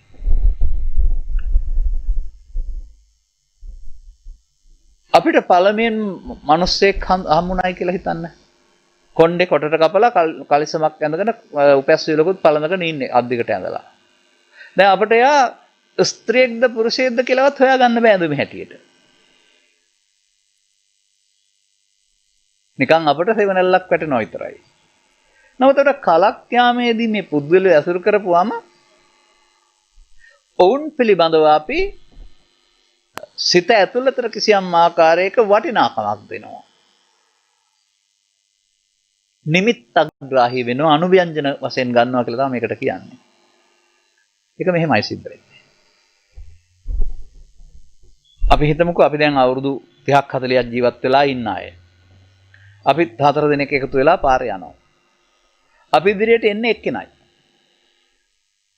මේ එක්කෙනා මින් පෙර වසර කීපයකට මත්තෙන් මම සාගරයට වැටෙන්න ගිය වෙලාවේ මගේ ජීවිතේ බේරගත්ත කෙනා නම් එහෙනම් ඒ එන පුද්ගලයා මගේ ගැලවුම් කරුවෙක්. මේ එක්කෙනා වසර කීපයකට මත්තෙන් මගේ රැකියාව නැති කරපු කෙනා නම් එහෙනම් මගේ ජීවිතේ කාපු කාලකන්‍යයි. මේ කෙනා මගේ සමීප ඥාතියෙක් නම් ඒ ඥාතියා. මේ කෙනා මින් පෙර දැකලා නැත්නම් කවුද මිනිස්සෙක්? දැන් එන්නේ එක්කෙනයි. 4 දිනයි මම උදාහරණයක් ගත්තේ 4 දිනාට පේන්නේ කවුද? තරහකාරයට හතුරා පේනවා. නෑදෑයට නෑදෑයා පේනවා. උදව් කරපු කෙනාට ගැලවුම්කාරයා පේනවා. අඳුරන්නේ නැති කෙනාට නිකම් මිනිස්සෙක්. දැන් අර එයාද පෙනුනේ. එයාගේ උදව්වෙන් තමන්ගේ සිතට ආපු දේ නේද පේන්නේ. මේ ලෝකෙට තේරුම් ගන්න බැරි වෙලා තිබෙනවා මේ බාහිර දේවල් දකින්නවා කියන එකේ තේරුම සමන්ගේ සිතට එන දේ දකින්නයි කියලා. මම නම් හොඳ උදාහරණයකින් පෙන්වන්නේ කොයි විදිහට. ඒ නිසා මේ ඇස කන නාසය දිවකය පිනවීම කියන එකේ තේරුම සම්පූර්ණයෙන්ම පස්දරේ උදව්වෙන් සිත පිනවීම. අන්න කාම ලෝකේ කියන්නේ ඒකයි. කැමැති ආකාරයට පස්දරෙන් සිත පිනවන එක. දැන් මේක පැහැදිලි කරේ මොකටද මම? ඇසෙන් කනට කනෙන් නාසයට නාසයෙන් දිවට මේ සිත හටගෙන නැසෙනවා. ඉන් එහාට මොකුත් යන්නේ නැහැ. චක්කු විඤ්ඤාණය ඉපදිලා නැතිනවා රූප පේනකොට සද්දයක් ඇහුනොත් දැන් ඒක නැතිලා තමයි සද්දය ඇහෙන්නේ. එතකොට සෝත විඤ්ඤාණයක් ජීවත් වෙන්නේ. එතකොට ගන්ධයක් ආවොත් එහෙම ශබ්දයක් ඇහෙලා අපිට ගඳ සුවඳ දැනෙනකොට අපි ඉන්නේ ගහන විඤ්ඤාණය තුළ. දැන් ඇත්ත සිද්ධිය තමයි චක්කු විඤ්ඤාණයෙන් සෝත විඤ්ඤාණයට, සෝත විඤ්ඤාණයෙන් ගාන විඤ්ඤාණයට, ගාන විඤ්ඤාණයෙන් જીවහා විඤ්ඤාණයට මොකුත් යන්නේ නැහැ. කවුරුත් යන්නේ නැහැ. එතනම හටගෙන නැතෙනවා. අන්න බුදුදහමේ පෙන්වනු ලබනවා මව් කුසෙන් බිහිවීම ජීවිත අවසානයේ නැසීමක් වෙනුවට මොහොතක් පාසා අපි සිතින් නිපදී නැසීමක්. ඇත්තනම් පිළිගන්න ඕන. මම පැහැදිලි කරන්නේ උදාහරණ සහිතවනේ. මට මතකයි මම ඔය අවුරුදු 16 17 18 කාලේ ළමා කාලේ මේ වෙසක් වලට තොරන් බලන්න ගියාවුහම ඒ තොරණක දැකපු කාරණයක් මම මේකට ඉදිරිපත් කරනවා. අපි හිතුවක තොරණ චෛත්‍යයක් කියලා හදලා තියෙන්නේ කියලා. මේ චෛත්‍ය පැහැදිලි කරන්න මොකද දන්න විදුලි බල්බ ධාරාවක් සකස් කරලා තියෙනවා චෛත්‍ය වටේටම. අර ගර්භයේ හරහා කොත හරහා කොහොම ලස්සනට. දැන් මේ වට විදුලි ආලෝක ධාරාව සම්බන්ධ කරලා තියෙන්නේ එක තැනකට පරිපථයකට. එකක් දැල්වි එකක් නිවෙන හැටියට තමයි සකස් කරලා තියෙන්නේ. ඔබත් මේවා දන්නවා ඇතිනේ මේ දැන් නම් ඕවා කරන්නේ මේ පරිගණක ඔස්සේ ඉස්සර නම් ඕකට කොටයක් හරි ගස්සලා ප්‍රෑසර් කියලා ඒකට තඹ තහඩු ගහලා ඒකෙන් තමයි සම්බන්ධය. දැන් අර කැරකෙන රෝලේ පරිපථයේ සම්බන්ධ වෙනකොට බල්බේ පත්තු වෙනවා. ඒ ගමන් මේ පරිපථය කැඩෙනවා. ඊළඟට සම්බන්ධ වෙනවා. එතකොට ඊළඟ බල්බේ පත්තු වෙනවා. ඒ පරිපථය කැඩෙනවා. එතකොට ඊළඟ බල්බේ පත්තු වෙනවා. දැන් බලන් ඉන්න කෙනාට පරිපථයක් පේන්නේ මේ ආලෝකය මෙතනින් ඇතුල් වී දිගටම ගමන් කරලා අනිත් පැත්තෙන් යනවා වගේ පේනවා. අපිට පේන්නේ ආලෝකය ගමන් කරනවා වගේ. ඇත්තනම් ආලෝකයක් ගමන් කළේ නෑ. බල්බයෙන් බල්බයට විදුලිය දැල්වී නිවුණා. අපේ ජීවිතයේ ඇත්තනම් මව් කුසෙන් බිහිවී මැරෙන තැන දක්වා කවුරුත් ගමන් කරන්නේ නෑ. අරමුණෙන් අරමුණට අපි මැරෙනවා. ඒකට කියනවා ස්කන්ධ පහෙන් පහට උපදිනවා මැරෙනවායි කියලා. ඔන්න ස්කන්ධ පහේ ඉපදීම මැරීම කියන එක තේරුම් ගන්න නැතුව බණ තේරුම් ගන්නත් බෑ, භාවනා කරන්නත් බෑ, සෝවාන් වෙන්නත් බෑ, මොනවවත් කරන්න බෑ. මොකද බුදුරජාණන් වහන්සේ ධර්ම දේශනා කරලා තිබෙන්නේ ඔය ආරි සත්‍ය කියන එක ස්කන්ධ පහ ඇතුලේ. ස්කන්ධ පහ පොතේ නෙවෙයි තියෙන්නේ. අපි ළඟ. එහෙනම් අපි පැහැදිලි කරනකොට තේරුම් ගන්න ඕන මේක. එතකොට මෞසින් බිහිවි ජීවිතාවසයෙන් මරණ එක සම්මුති මරණයක්. ශෝකය කනගාටු දුක වශයෙන් ටිකක් තිබී නැති වෙන එක සිතුවිල්ල සන්තති මරණයක්. මොහොතකින් හටගෙන නැති වෙන එක ෂණික මරණයක්. ස්කන්ධ නැත්තම් සමූහ හටගත්ම දිරත්ම මැරෙත්ම. කන්දේසු ජායමානේසු ජීයමානේසු නියමාන. ස්කන්ධ නැමැති සමූහය හට ගන්නා කල්හි, දිරණ කල්හි, මෙයන කල්හි කනේ ත්වං. ඔබ ෂණයක් පාසාම උපදින්නේහිය, දිරන්නේහිය, මැරෙන්නේහිය. ඔන්න බුදු සමයේ අපි ළඟ තියෙන ෂණික උපත සහ මරණය. මේක දන්නේ නැතුවම මොකද වෙන්නේ? අර අන්‍ය ආගමිකයෝ බෞද්ධයෝ ඔක්කොම හිතන් ඉන්නවා මව් කුසෙන් බිහිවෙච්ච පුද්ගලයෙක් ඉන්නවා ජීවිතාවසානයේ මැරෙනවා. ඉතින් ඒ හින්දා කය මෙහෙ තියලා ගියාට කවුරු හරි පරලෝට යනවා. අපේ බෞද්ධයෝ ඔක්කොම හිතන් ඉන්නේ මෙහෙ මොනවා හරි පරලෝ යනවා කියලා. මේ ඇහෙන් උපදින චක්කු විඤ්ඤාණය නම් ඒක නැසෙනකොට සෝත විඤ්ඤාණය උපදින්නේ ඒක චක්කු විඤ්ඤාණයෙන් සෝත විඤ්ඤාණයට මුකුත් යන්නේ නැහැ. සෝත විඤ්ඤාණයෙන් ගාන විඤ්ඤාණයට මුකුත් යන්නෙත් නැහැ. එතනම හටගෙන නැසීමක්. නමුත් මේ හටගෙන නැසීම අපි වරදවා ගත්ත බැවින් මේ හටගෙන නැසෙන අතරතුර අපි සංයෝජන වෙනවා. හේවත් නැවත හට ගන්න හේතු තියෙනවා. ඔය සංයෝජන වෙනවා කියන එකේ තේරුම යලි හට ගන්න හේතු තියෙනවා කියන එක. එක්ක යෙදීම කියන අර්ථය සංයෝජන කියලා කියන්නේ. සියල්ල එකතු කරගෙන පස්සේ ගන්න තියෙනවා. මොකද මේ පස්සේ ගන්න තියෙනවායි කියන්නේ? ඒක සරල සිංහලෙන් කියලා දෙන්නම්. ඔබ නගරයේදී කවුරු හරි පුද්ගලයෙක් ඔබට මදිකමක් කරනවා. ඔබේ තනතුරට පෞල් පසුබිමට ගැලපෙන්නේ නැති එක. නමුත් ඔබට ඔහුට පහර දෙන්න යන්න විදිහක් නැහැ. ඔබ තනි කෙනෙක්. අරගොල්ලෝ පිරිසක් වශයෙන් හිටියේ. දැන් මේක මම බාර ගන්නවා මට වුණාම මදිකමක් විදිහට කට පියාන නිකන් එනවා. හැබැයි හිතේ තියා ගන්නවා මටත් වෙලාවක් ආවයිකෝ කියලා. අන්න ඒක තමයි ඔය සංයෝජන වීම කියලා කියන්නේ. හෙටට ගන්න තියෙන එක. ඉතින් අපි ළමා කාලේ ඉඳන් අද දක්වා පස්සේ ගන්න කොතරම් දේවල් තියෙනවා තියලා තියෙනවද? මේ ඔක්කොම සංයෝජනනේ. ඒ නිසා බුදුන් වහන්සේ හමු වෙන්න පෙර සියලු දෙනා සංයෝජනයන්ට බැඳිලා අපි නම් කාම ලෝකේ සංයෝජනයන්ට බැඳිලා ඉන්නේ. දැන් බුදුබණ ඕනන්නේ බැඳෙන්න නෙමෙයි. බුදුබණ ඕනේ නැහැ බැඳෙන්න. ඕන කෙනෙක් බැඳිලා ඉන්නේ. මේ බැඳීමෙන් නිදහස් වෙන්නේ කොහොමද කියලා දැනගන්න. නමුත් ඒ පිළිබඳ ප්‍රායෝගිකව ගමන් මඟ ගියාය මේ සමාජයේ හිඟ නිසා මේ පහත් කඩලා ඉතුරු පහත් කඩලා ගමන කෙලවර කරන්න 10ක් ළමයින්ට උගන්වලා මුළු බුදු සසුනම අනාතයි. සංයෝජන 10ක් කඩන්න බුදු සසුන සම්පූර්ණයෙන්ම වැරදි. කවුරු ඉගැන්නුවත් මේ රටේ ඔක්කොම කීවත් ඒක හරි කියලා මම තනියම මේකට විරුද්ධයි. ඒ තරම් මට සාක්ෂි තියෙනවා ඒකට. ඒවා දැම්ම කියන්නේ නැහැ. ඒවා කියන්නේ සාමාන්‍යයෙන් බණ ගොඩක් කියන යනකොට තේරෙන අයට. අර මං සූත්‍ර දෙකක නම් දෙකක් කිව්වේ. උදකූපම පුද්ගල සූත්‍රය අංගුත්තර නිකායේ, එහෙම නැත්නම් කේමක සූත්‍රය අංගුත්තර නිකායේ. මේ දෙකේ මේ රහස තියෙනවා. තවත් සූත්‍ර ඇති මට හම් වෙලා තියෙන එකක් මම මේ කියන්නේ. මෙහෙම වෙන්න බෑ කියන එක. මම දැඩිව විශ්වාස කරනවා බුදුරජාණන් වහන්සේ anu පරස්පර විරෝධියෙක් නෙවෙයි. උන්වහන්සේට යථාකාරී තථාවාදී තථාකාරී කරන දේ කියන දේ කරනවා. එහෙනම් මේ උන්වහන්සේ අවබෝධයෙන් පැහැදිලි කරපු දේවල් වල පරස්පරයන් තියෙන්න බෑ. අර කලක් අනුපුබ්බේන පෘථග්ජන ගතෝ හෝති කියන වචන යටතේදී පුහුදුන් ආයතරපත් වීම තුළ බුදු සමයේ දිශානතිය අපිට වෙනස් කරලා තියෙන්නේ. සදහම් නොතේරෙන ඔක්කොම මේ පස් බ්ලොක් දොරෙන් තියෙන ලෝකෙට කැමතියි. ඒ ලෝකේ නැවත ලබන්න කැමතියි. අන්න බුදු සමයේ පෙන්වනු ලබනවා මේවා මීටත් වඩා හොඳට ආයු වර්ෂයක් බලස්යෙන් ලැබෙනවා දුන්නොත්. අන්න අපි ඊට පස්සේ ලබන ආත්මයට මීට වඩා ලබන්න දන් දෙන්න පටන් ගන්නවා. දැන් මේ මොකටද? ලබන්න දෙනවා. මේ ලබන්න දෙන එක එකක්. දුන්නොත් ලැබෙන එක තව එකක්. තේරුම් ගන්න. දැන් බුදු සමයේ තියෙන තේමාව පරත්තම් පටිපජ්ජත. අපිට යමක් තියෙනවා නම් ප්‍රමාණිකමවා තිබෙනවා නම් මේ ගමේ රටේ සමාජයේ භික්ෂුන් අතර හරි අංග විකල මන්ද බුද්ධිකා ඉන්න තැන්වල හරි තවත් දුගී දුප්පත් අතර හරි එහෙම ආයෙ ඉන්නවා. ඔවුන් කෙරෙහි අපිට යම් අනුකම්පාවක් තිබුණාම ඔවුන්ට කරන අනුග්‍රහයක් වශයෙන් අපි ඒවා දෙනවා. දැන් මේ දෙන්නේ ඔවුන් කෙරෙහි උපන් අනුකම්පාවෙන් මට ලැබෙන්න නෙමෙයි. දැන් එතකොට එතන තියෙන්නේ ඔහුගේ යහපත ලබන්නාගේ යහව ඒකට පරාර්ථය කියලා කියනවා.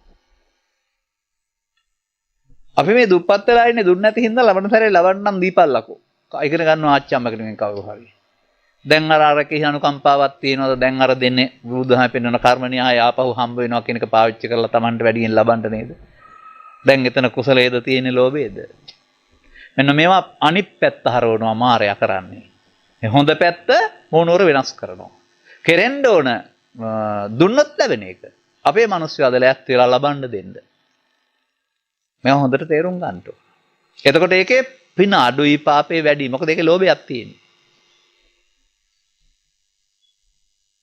එහෙනම් අපි තව ටිකක් එහාට තේරුම් ගන්න ඕන දැන් ලැබී තිබෙන කාලයට අනුව ඊටු ටික පැහැදිලි කරන්න. දැන් එහෙමනම් අපිට මේ අපේ ජීවිතේ පවතින්නේ ඇස තුල, කන තුල, නාසය තුල, දිව තුල, කය තුල උපදින අරමුණ තුලයි. අරමුණට කියනවා රූපය කියලා ඇසෙන්නම්. කනෙන් නම් සද්දේ කියනවා. නාසයෙන් නම් ගන්ධය කියනවා. මේ රූප අරමුණ පෙනෙන එක පිළිබඳව බුදුරජාණන් වහන්සේ වෙනත් විග්‍රහයක් කරලා පෙන්නනවා. ඒක ඇතුළත සංයුතිය පෙන්නනවා. ඒක ඇතුළේ ඇති.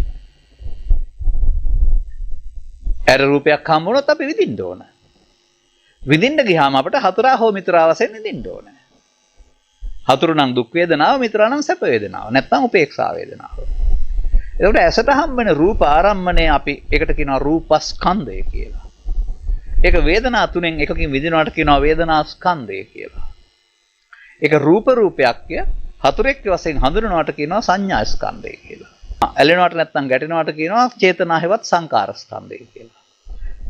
හිතවත් නම් ඇලෙනවා එතකොට ලෝභ, අහිතවත් නම් ගැටෙනවා එතකොට දෝෂ. කර්ම රැස් වෙන හැටි. චේතනා. එතකොට හැම රූප ආරම්මණයක්ම වේදනා සංඥා සංකාර වලින් යුක්තයි. හැම ශබ්ද ආරම්මණයක්ම වේදනා සංඥා සංකාර වලින් යුක්තයි. හැම ගන්ධ ආරම්මණයක්ම වේදනා සංඥා සංකාර කියන මේ චෛතසික සමූහයෙන් යුක්තයි. ඇහෙන් හම්බ වෙන රූපයේ සිදුවෙනා වූ මේ සියලු ක්‍රියාකාරකම් ටික හඳුනා ගැනීමේ චෛතසිකයට විඥාන කියනවා. එහෙනම් චක්ක විඥානයේ පහළ වෙලා ආධාර කාර්යය කරලා ඒ මොහොතේ නැසෙනවා. දැන් සෝත විඥානයේ පහළ වුණොත් එහෙම චක්ක විඥාණයෙන් සෝත විඥානයට මොකුත් ගියේ නැහැ. දැන් සෝත විඥානය හටගෙන නැසෙනවා. එතකොට අපිට තියෙන්නේ ස්කන්ධ පහෙන් පහට ඉපදී නැසෙන ජීවිතයක් මොකුත් යන්නේ නැත්නම් මොකද්ද මේ සතර ගමන? ජීවිතෙන් එහා පැත්තට තියා මේ අරමුණෙන් අරමුණට මොකුත්වත් යන්නේ නැති බව අපිට තේරෙනවා නම් කොහොමද මේ අන්න සංයෝජන කියන්නේ ඒක තමයි. අන්න අවිජ්ජා පත්‍ය සංඛාරා කියන්නේ ඒක තමයි. අපට නොදැනෙන්නට පසුව හට ගන්නට හේතු ඉතුරු කොට අවසන් කිරීමක් මේ අරමුණු රස විඳීම තුළ තිබෙනවා. දැන් ඉතින් මෙතන ඔබට මම අලුතෙන් කියලා දෙනවා සමාජය සහ ධර්ම පුස්තක මේ පංචස්කන්ධ කියන වචනේ පාවිච්චි කරන වැරදි තැනට. අපෙන් හෝ නැත්තම් ගැඹුරට දහමක් ශ්‍රවණය කරේ නැත්නම් එහෙම මේ ගම්බද ප්‍රවාහරේ ඉන්න අය කයට පංචස්කන්ධය කියලා පාවිච්චි කරනවා. එතකොට ඉතින් කයක් තියන්නේ අපට ගවසුනකාදී සත්වයින්ට විතරයි. අර പ്രേත කියන ඕපපාතික සත්වයින්ට මේ වගේ මාංශකයක් නැහැ. දෙවියන්ටත් මාංශකයක් නැහැ. බ්‍රහ්මයින්ටත් නැහැ. එතකොට මේ පංචස්කන්ධ නැතුව හතරද තියෙන්නේ මං අහන ප්‍රශ්නේ. වේදනා සංඥා සංකාර විතරද තියෙන්නේ විඥාන විතරද තියෙන්නේ? රූප නැද්ද ඒ? නෑ. සත්වය අපාය යන්නෙත් පංච උපාදානස්කන්ධයෙන්, දිව්‍ය ලෝක යන්නෙත් පංච උපාදානස්කන්ධයෙන්, බඹලෝ යන්නෙත් පංච උපාදානස්කන්ධයෙන්. එහෙනම් මේ රූප කියන වචනේ කයට කියන වචනයක් කියලා අපි හිතාගත්ත එක අර දිශානතිය වෙනස් කිරීමක් වැරදි. ඊළඟ දහම් පාසල් පොත්වල ඉගැන්වීමේදී මේ රූප වේදනා සංඥා සංකාර පහ නාම රූප දෙකට කලනවා. රූප ශරීරයෙන් හැදෙනවා, වේදනා සංඥා සංකාර හිත. දැන් රූප කියන්නේ එක්ක ශරීරය නැත්නම් රූප කියන්නේ පඨවි ආපෝ තේජෝ වායය. පඨවි ආපෝ තේජෝ කියන්නේ වචන හතරක් විතරයි මේ තියෙන එකක්වත් නෙමෙයි. මේ තියෙන්නේ වර්ණ ගන්ධ රස ඕජා මේවා ආරම්භක ධාතු තත්වයේ තමයි පඨවි ආපෝ තේජෝ. දැන් විද්‍යා මූලද්‍රව්‍ය 108ද 12ද හොයන්න තියෙන්නේ. ඒ මූලද්‍රව්‍ය අන්න ඒ වගේ මේවා මූලික තත්වයන් හතරක් තමයි. ඒක පේන්නේ නැහැ කවදාවත්. නමුත් මේ ආරම්භක මූල තත්වයන් හතරවත් බ්‍රහ්මයන් තුල දෙවියන් තුල අපාගත ඕපාතික සත්වයන් තුල නැහැ. අතට අහු වෙන රූප නැහැ. නමුත් රූප වේදනා සංඥා සංකාර විඥාන කියන ස්කන්ධ පංචකේ උපාදානයේ මේ හැමතැනම තියෙනවා. අනේ නිසා පංචස්කන්ධය තුල දේශනා කරපු ධර්මය පංචස්කන්ධය වරද්දා ගැනීම තුළින් අපේ සමාජයට තේරුම් ගන්න බැරි වෙලා තිබෙනවා. මම මෙහෙමයි මේක කියන්නේ. දැන් ඔය ආස්වාද කියන සූත්‍රේ පඨම ආස්වාද කියන සූත්‍රේ අහනවා. බුදුන් වහන්සේ වදාරනවා. චක්කුණා රූපං දිස්වා uppajjati සුඛං සෝමනස්සං. සිංහල තේරුම ඇහැට රූපයක් දැකුණාම අර තමන්ගේ හිතේ තියෙන සැප සතුට උපදිනවා. අර ඉදිරියෙන් තියෙන එක දකින්නකොට තමන් හදාගත්ත එක උපදිනවා.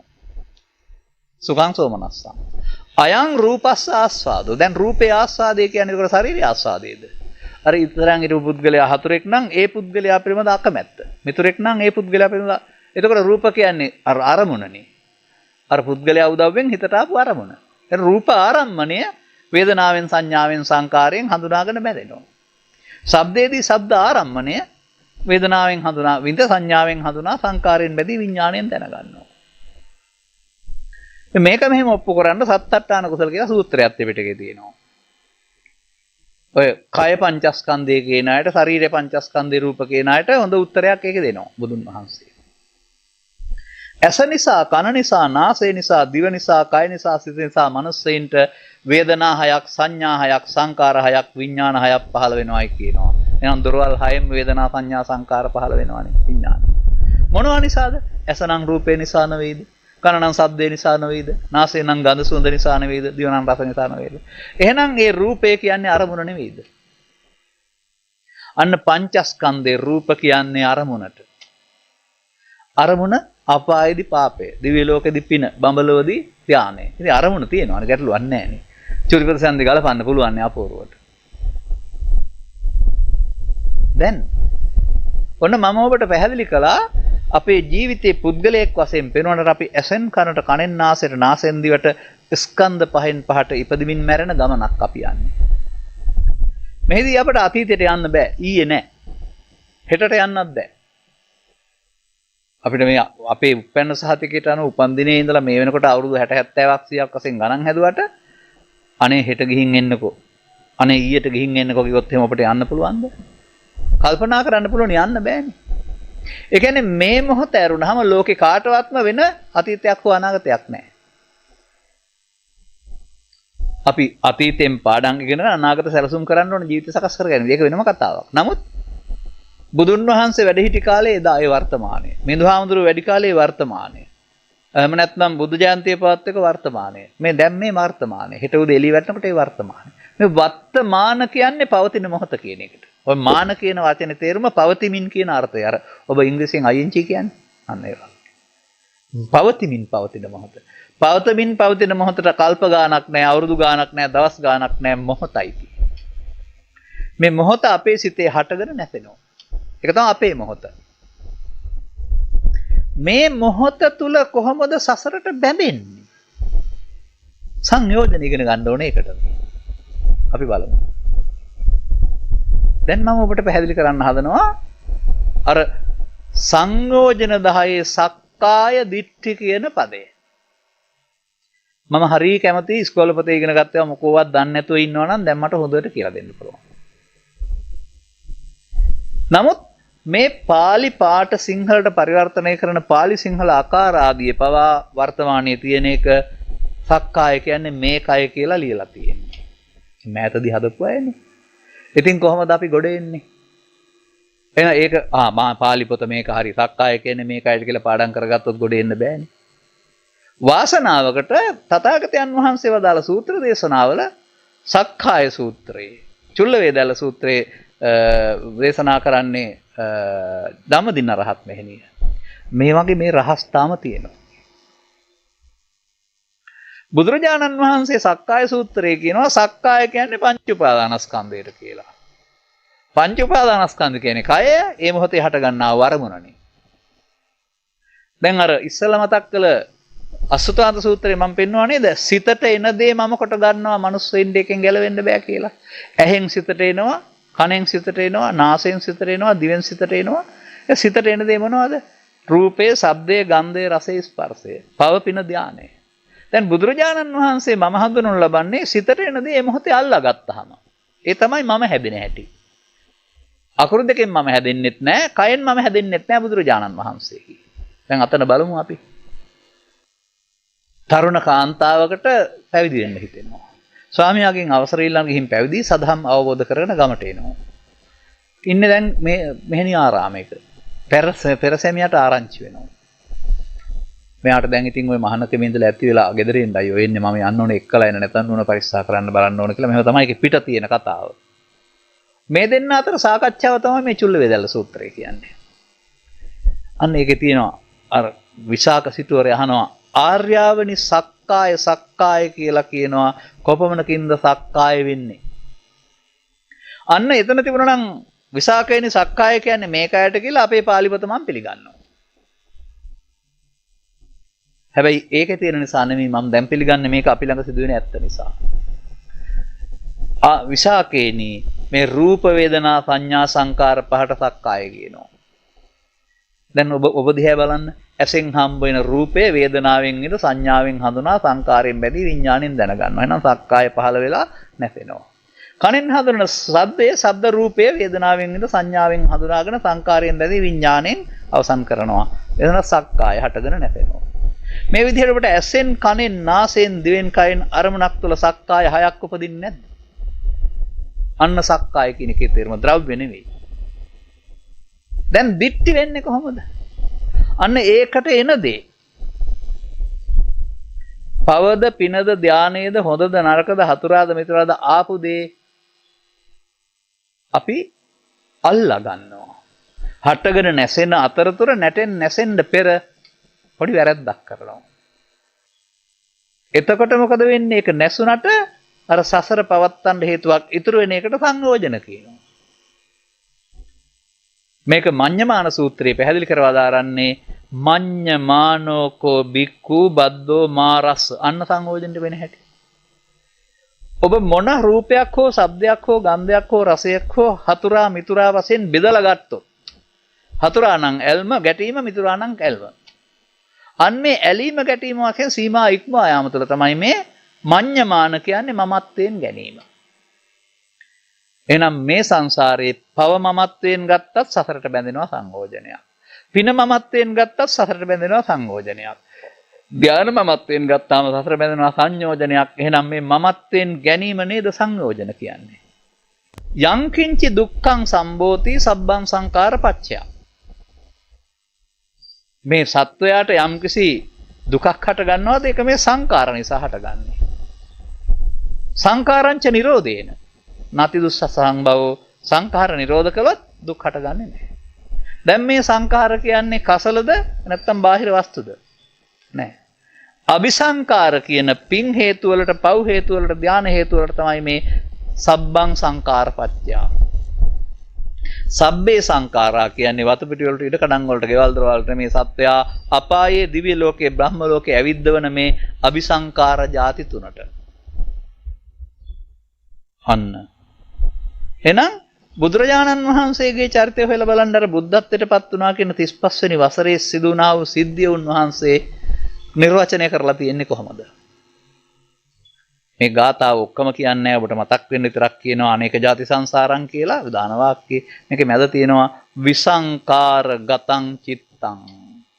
සිත සංකාරගත වීමෙන් හෙවත් යලි උපදින්නට හේතු ඉතුරු කිරීමෙන් මිදුණා. අපටත් සසර ගමන නිවා කරන්නට එහෙම නැත්නම් මේ නිවන සැනසෙන තැන හොයාගන්නට විසංකාර ගතං චිත්තං තැනට යන පාර හොයාගන්න වෙනවා. භාවනාව කියන්නේ ඒකට.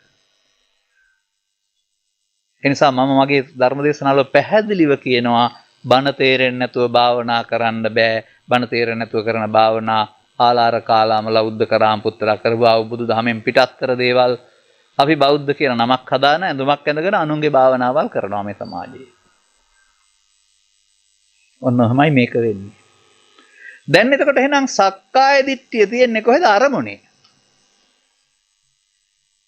දැන් තරහෙන් හිතුවොත් හෙට තරහ එන්නේ තියපු නිසා නේද? රසයක් විඳලා ආපහු හෙටත් විඳින්න ඕන කියලා හිතුවොත් හෙට ආපහු උපදින්නේ තියපු නිසානේ. අන්නේ තියෙන එකට තමයි සංයෝජන වෙනවා කියන්නේ. එහෙනම් මොහොතින් මොහොත අරමුණෙන් අරමුණට අපි අරමුණු රසයේ මම මගේ ආත්මකට ගැනීමෙන් සංයෝජනයේ වේවත් බද්දෝ මාරස්ස මාරයාට බැඳේ. සසරට බැඳේ. මේ බුදුබණ කියලා දෙන්න ඉස්සරලා බෞද්ධ සියලුම දෙනා මේ සසරට බැඳිච්ච අය. එහෙනම් බැඳෙන්න බුදුබණ දැනගන්න ඕන නෑ. බුදුවරු පහළ වෙලා දේශනා කළේ සංයෝජන කඩන්න. එහෙනම් සක්කාය දිට්ඨි කියන්නේ මොකක්ද එතකොට? මව් කුසෙන් බිහි වුණ තැන් පටන් මැරෙනකම්ම කෙනෙක් ඉන්නවා කියන එකද? මම කිව්වා දැන් අරමුණෙන් අරමුණට සිත වෙනස් වෙනවා. ඒ මොහොතේ නැසෙනවා. එහෙනම් ඉතින් කෙනෙක් ඉන්නේ නැහනේ. එහෙනම් සක්කාය කියන්නේ මොකක්ද? අපි හිතනවා මව් කුසෙන් බිහි වුණ කෙනාම ජීවිත අවසානය දක්වා ඉඳලා මේ යනවා මිය ගියාම තව කෙනෙක් එයාම යනවා. දැන් ඒක තමයි ආත්ම දෘෂ්ටිය කියන්නේ. දැන් අපි උගන්වපු පැහැදිලි කරපේකේ තේරුණා ඇසෙන් කනට කාරෙන් නාසෙන් නාසෙන් මොකුත් යන්නේ නැහැ. හටගෙන නැති වෙනවා. හටගෙන නැති වෙන අතරතුර නොදන්නා පුද්ගලයා ගාව වැරද්දක් සිද්ධ වෙනවා. ඒකට කියනවා අවශේෂ නිරෝධේවත් හේතු ඉතුරු කොට අවසන් වීම. අන්න පමාව බුදුදහමේ පෙන්වලා ලබන. අවශේෂ වෙනවා කියන්නේ හේතු ඉතුරු වෙනවා පස්සේ හට ගන්න. අபிසංකාර වෙනවා. එතකොට බුදුරජාණන් වහන්සේ පහළ වෙන්න පෙර සමාජයේ ඔක්කොම පව අවශේෂ නිරෝධ කළා, පින අවශේෂ නිරෝධ කළා, ධාන අවශේෂ නිරෝධ කළා. අවශේෂ නිරෝධයෙන් ඔවුන්ට ජීවිතය අතාරින්න ඉදිරියට පැවැත්මක් ලබා දුන්නා. දැන් පව මමත්වයෙන් ගත්තොත් සතර හැදෙන්නේ නැද්ද? පින මමත්වයෙන් ගත්තොත් සතර හැදෙන්නේ නැද්ද? ධාන මමත්වයෙන් ගත්තොත් මමත්වයෙන් ගැනීමෙන් සතර හැදෙනවා කියන එක තමයි මඤ්ඤමානෝකෝ බික්කු බද්දෝ මාරස්ස. ඒක ප්‍රමාද ප්‍රතිපදාව. බුදුන් වහන්සේ අනුගමනීය ප්‍රතිපදාව වදාලේ අමඤ්ඤමානෝ මුත්තෝ පාපි මතෝ. ඔබ මම කොට ගන්න නැත්නම් පාරිමාරයාගෙන් මිදෙනවා. දැන් මම කොට ගන්නේ ජීවිතේ එක වතාව නම් එක සැරෙන් මිදෙන්න එපේ. නෑ ඇසෙන් කනට කනෙන් නාසයට නාසෙන් දිවට දිවෙන් කයට අරමුණෙන් අරමුණට මමත් වෙනවානේ. අර අසුතවන් සූත්‍රයේ පෙන්නන්නේ ඒකනේ. සිතයයි කියනු ලැබේද විඥානයයි කියනු ලැබේද මනස කියනු ලැබේද ඒකට එන දේ මම කොට ගත්ත පුරුද්ද සසරේ තියෙන බරපතල වරදක් අපි අතේ කියලා අසුතවන්ත සූත්‍ර දෙකේම තියෙනවා. දැන් ඔබට මම තේරෙන්න අන්න සෝවාන් වෙනවා කියලා කියන්නේ සක්කාය දිට්ඨිය කැඩෙනවා කියලානේ පෙන්වන්නේ. දැන් වැරදි සක්කාය දිට්ඨියක් අයමම කියලා ගත්ත කට්ටිය කාටවත් සෝවාන් වෙන්න පුළුවන්ද දැන්? මේ ස්කන්ධ පහෙන් පහට යමක් යන්නේ නැහැ. එහෙනම් මේ අපි තමයි සසරට බැඳෙන්නේ අල්ලාගත්තොත්. ඒක බොරුවක් බව තේරුම් යාම තමයි බණ තේරෙනවා කියන්නේ. දැන් ඊට පස්සේ අරමුණෙන් අරමුණට කඩන්න තියෙනවා අය. එතනින් ඉවර වෙලා එහෙම නැහැ. අපි නැවතත් මොකද කරන්නේ? අත්කාදිච්චයට පැමිණෙන එකයි කරන්නේ. උදේ දවල් රැ අරමුණෙන් අරමුණට ලෝභයෙන්, දේශයෙන්, මෝහයෙන් කටයුතු කරනු ලබන්නේ සක්කාදිච්චයට පැමිණෙනවා. බුදුරජාණන් වහන්සේ වදාරනවා අත්තානුදිට්ඨින් ඌහච්ච එවං මච්චතරෝසියා. සක්කාදිච්චයට නොපැමිණෙන්න උත්සාහ කරන්න. ඒ තමයි මරණය ජය ගන්න. එහෙනම් මේ මොහොත පාවිච්චි කරන්න ඕන අරමුණු හේතු සංයෝජන නොවි අවසන් වෙන්න. මේ මොහොතමයි ඉස්සර වෙලා හේතු ඉතුරු කරලා අවසන් කළේ. ඒ ප්‍රමාදී අපෘතග්ජනයා. අන්න දැන් ආර්ය පුද්ගලයෙක් වෙනකොට මේ මොහොත පාවිච්චි කරන්න පුළුවන් වෙනවා හේතු ඉතුරු නොකර අවසන් කරන්න. මේ අරමුණ ස්වභාවයෙන්ම හටගෙන නැතෙනවා.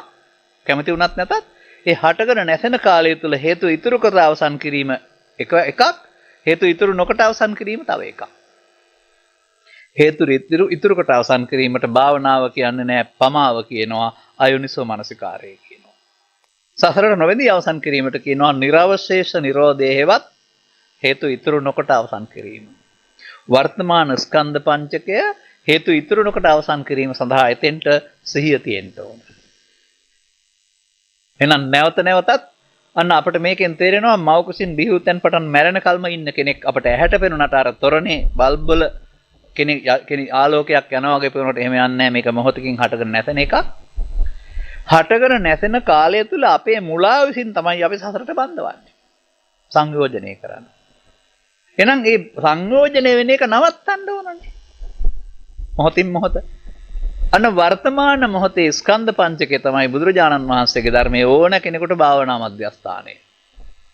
දැන් හදන්න ඕන. පරණ වැරද්ද හදන්න ඕන. පරණ වැරද්ද කියන්නේ මොකද්ද? ඊයේ තරහ වුණා නම් අද දකින්නකොට එනවා. ඒකට කියනවා උපන්න කුසල් කියලා. හංගඩු ගැහුවා නම් කාට හරි මිනිස්සෙකුට හොරෙක් කියලා ගමේ මොකක් හරි හොරකමක් කරලා දැන් ඉතින් මේ මිනිස්සයා ගමෙන් ගිහින් අමතක වෙලා අපිට. හැබැයි අපි හංගඩුවක් ගහලා හිතේ තියාන ඉවරයි මේ පට්ටරල් හොරෙක්. ඔව් පොලිසියට ආව වෙලා හිරේ ගිහින් අවවාදන ශාසනා ලැබලා වැරදින් නිදහස් වෙලා හොරකම අතහැරලා ගමින් පිට කොහේ හරි පදිංචි වෙලා ඉඳලා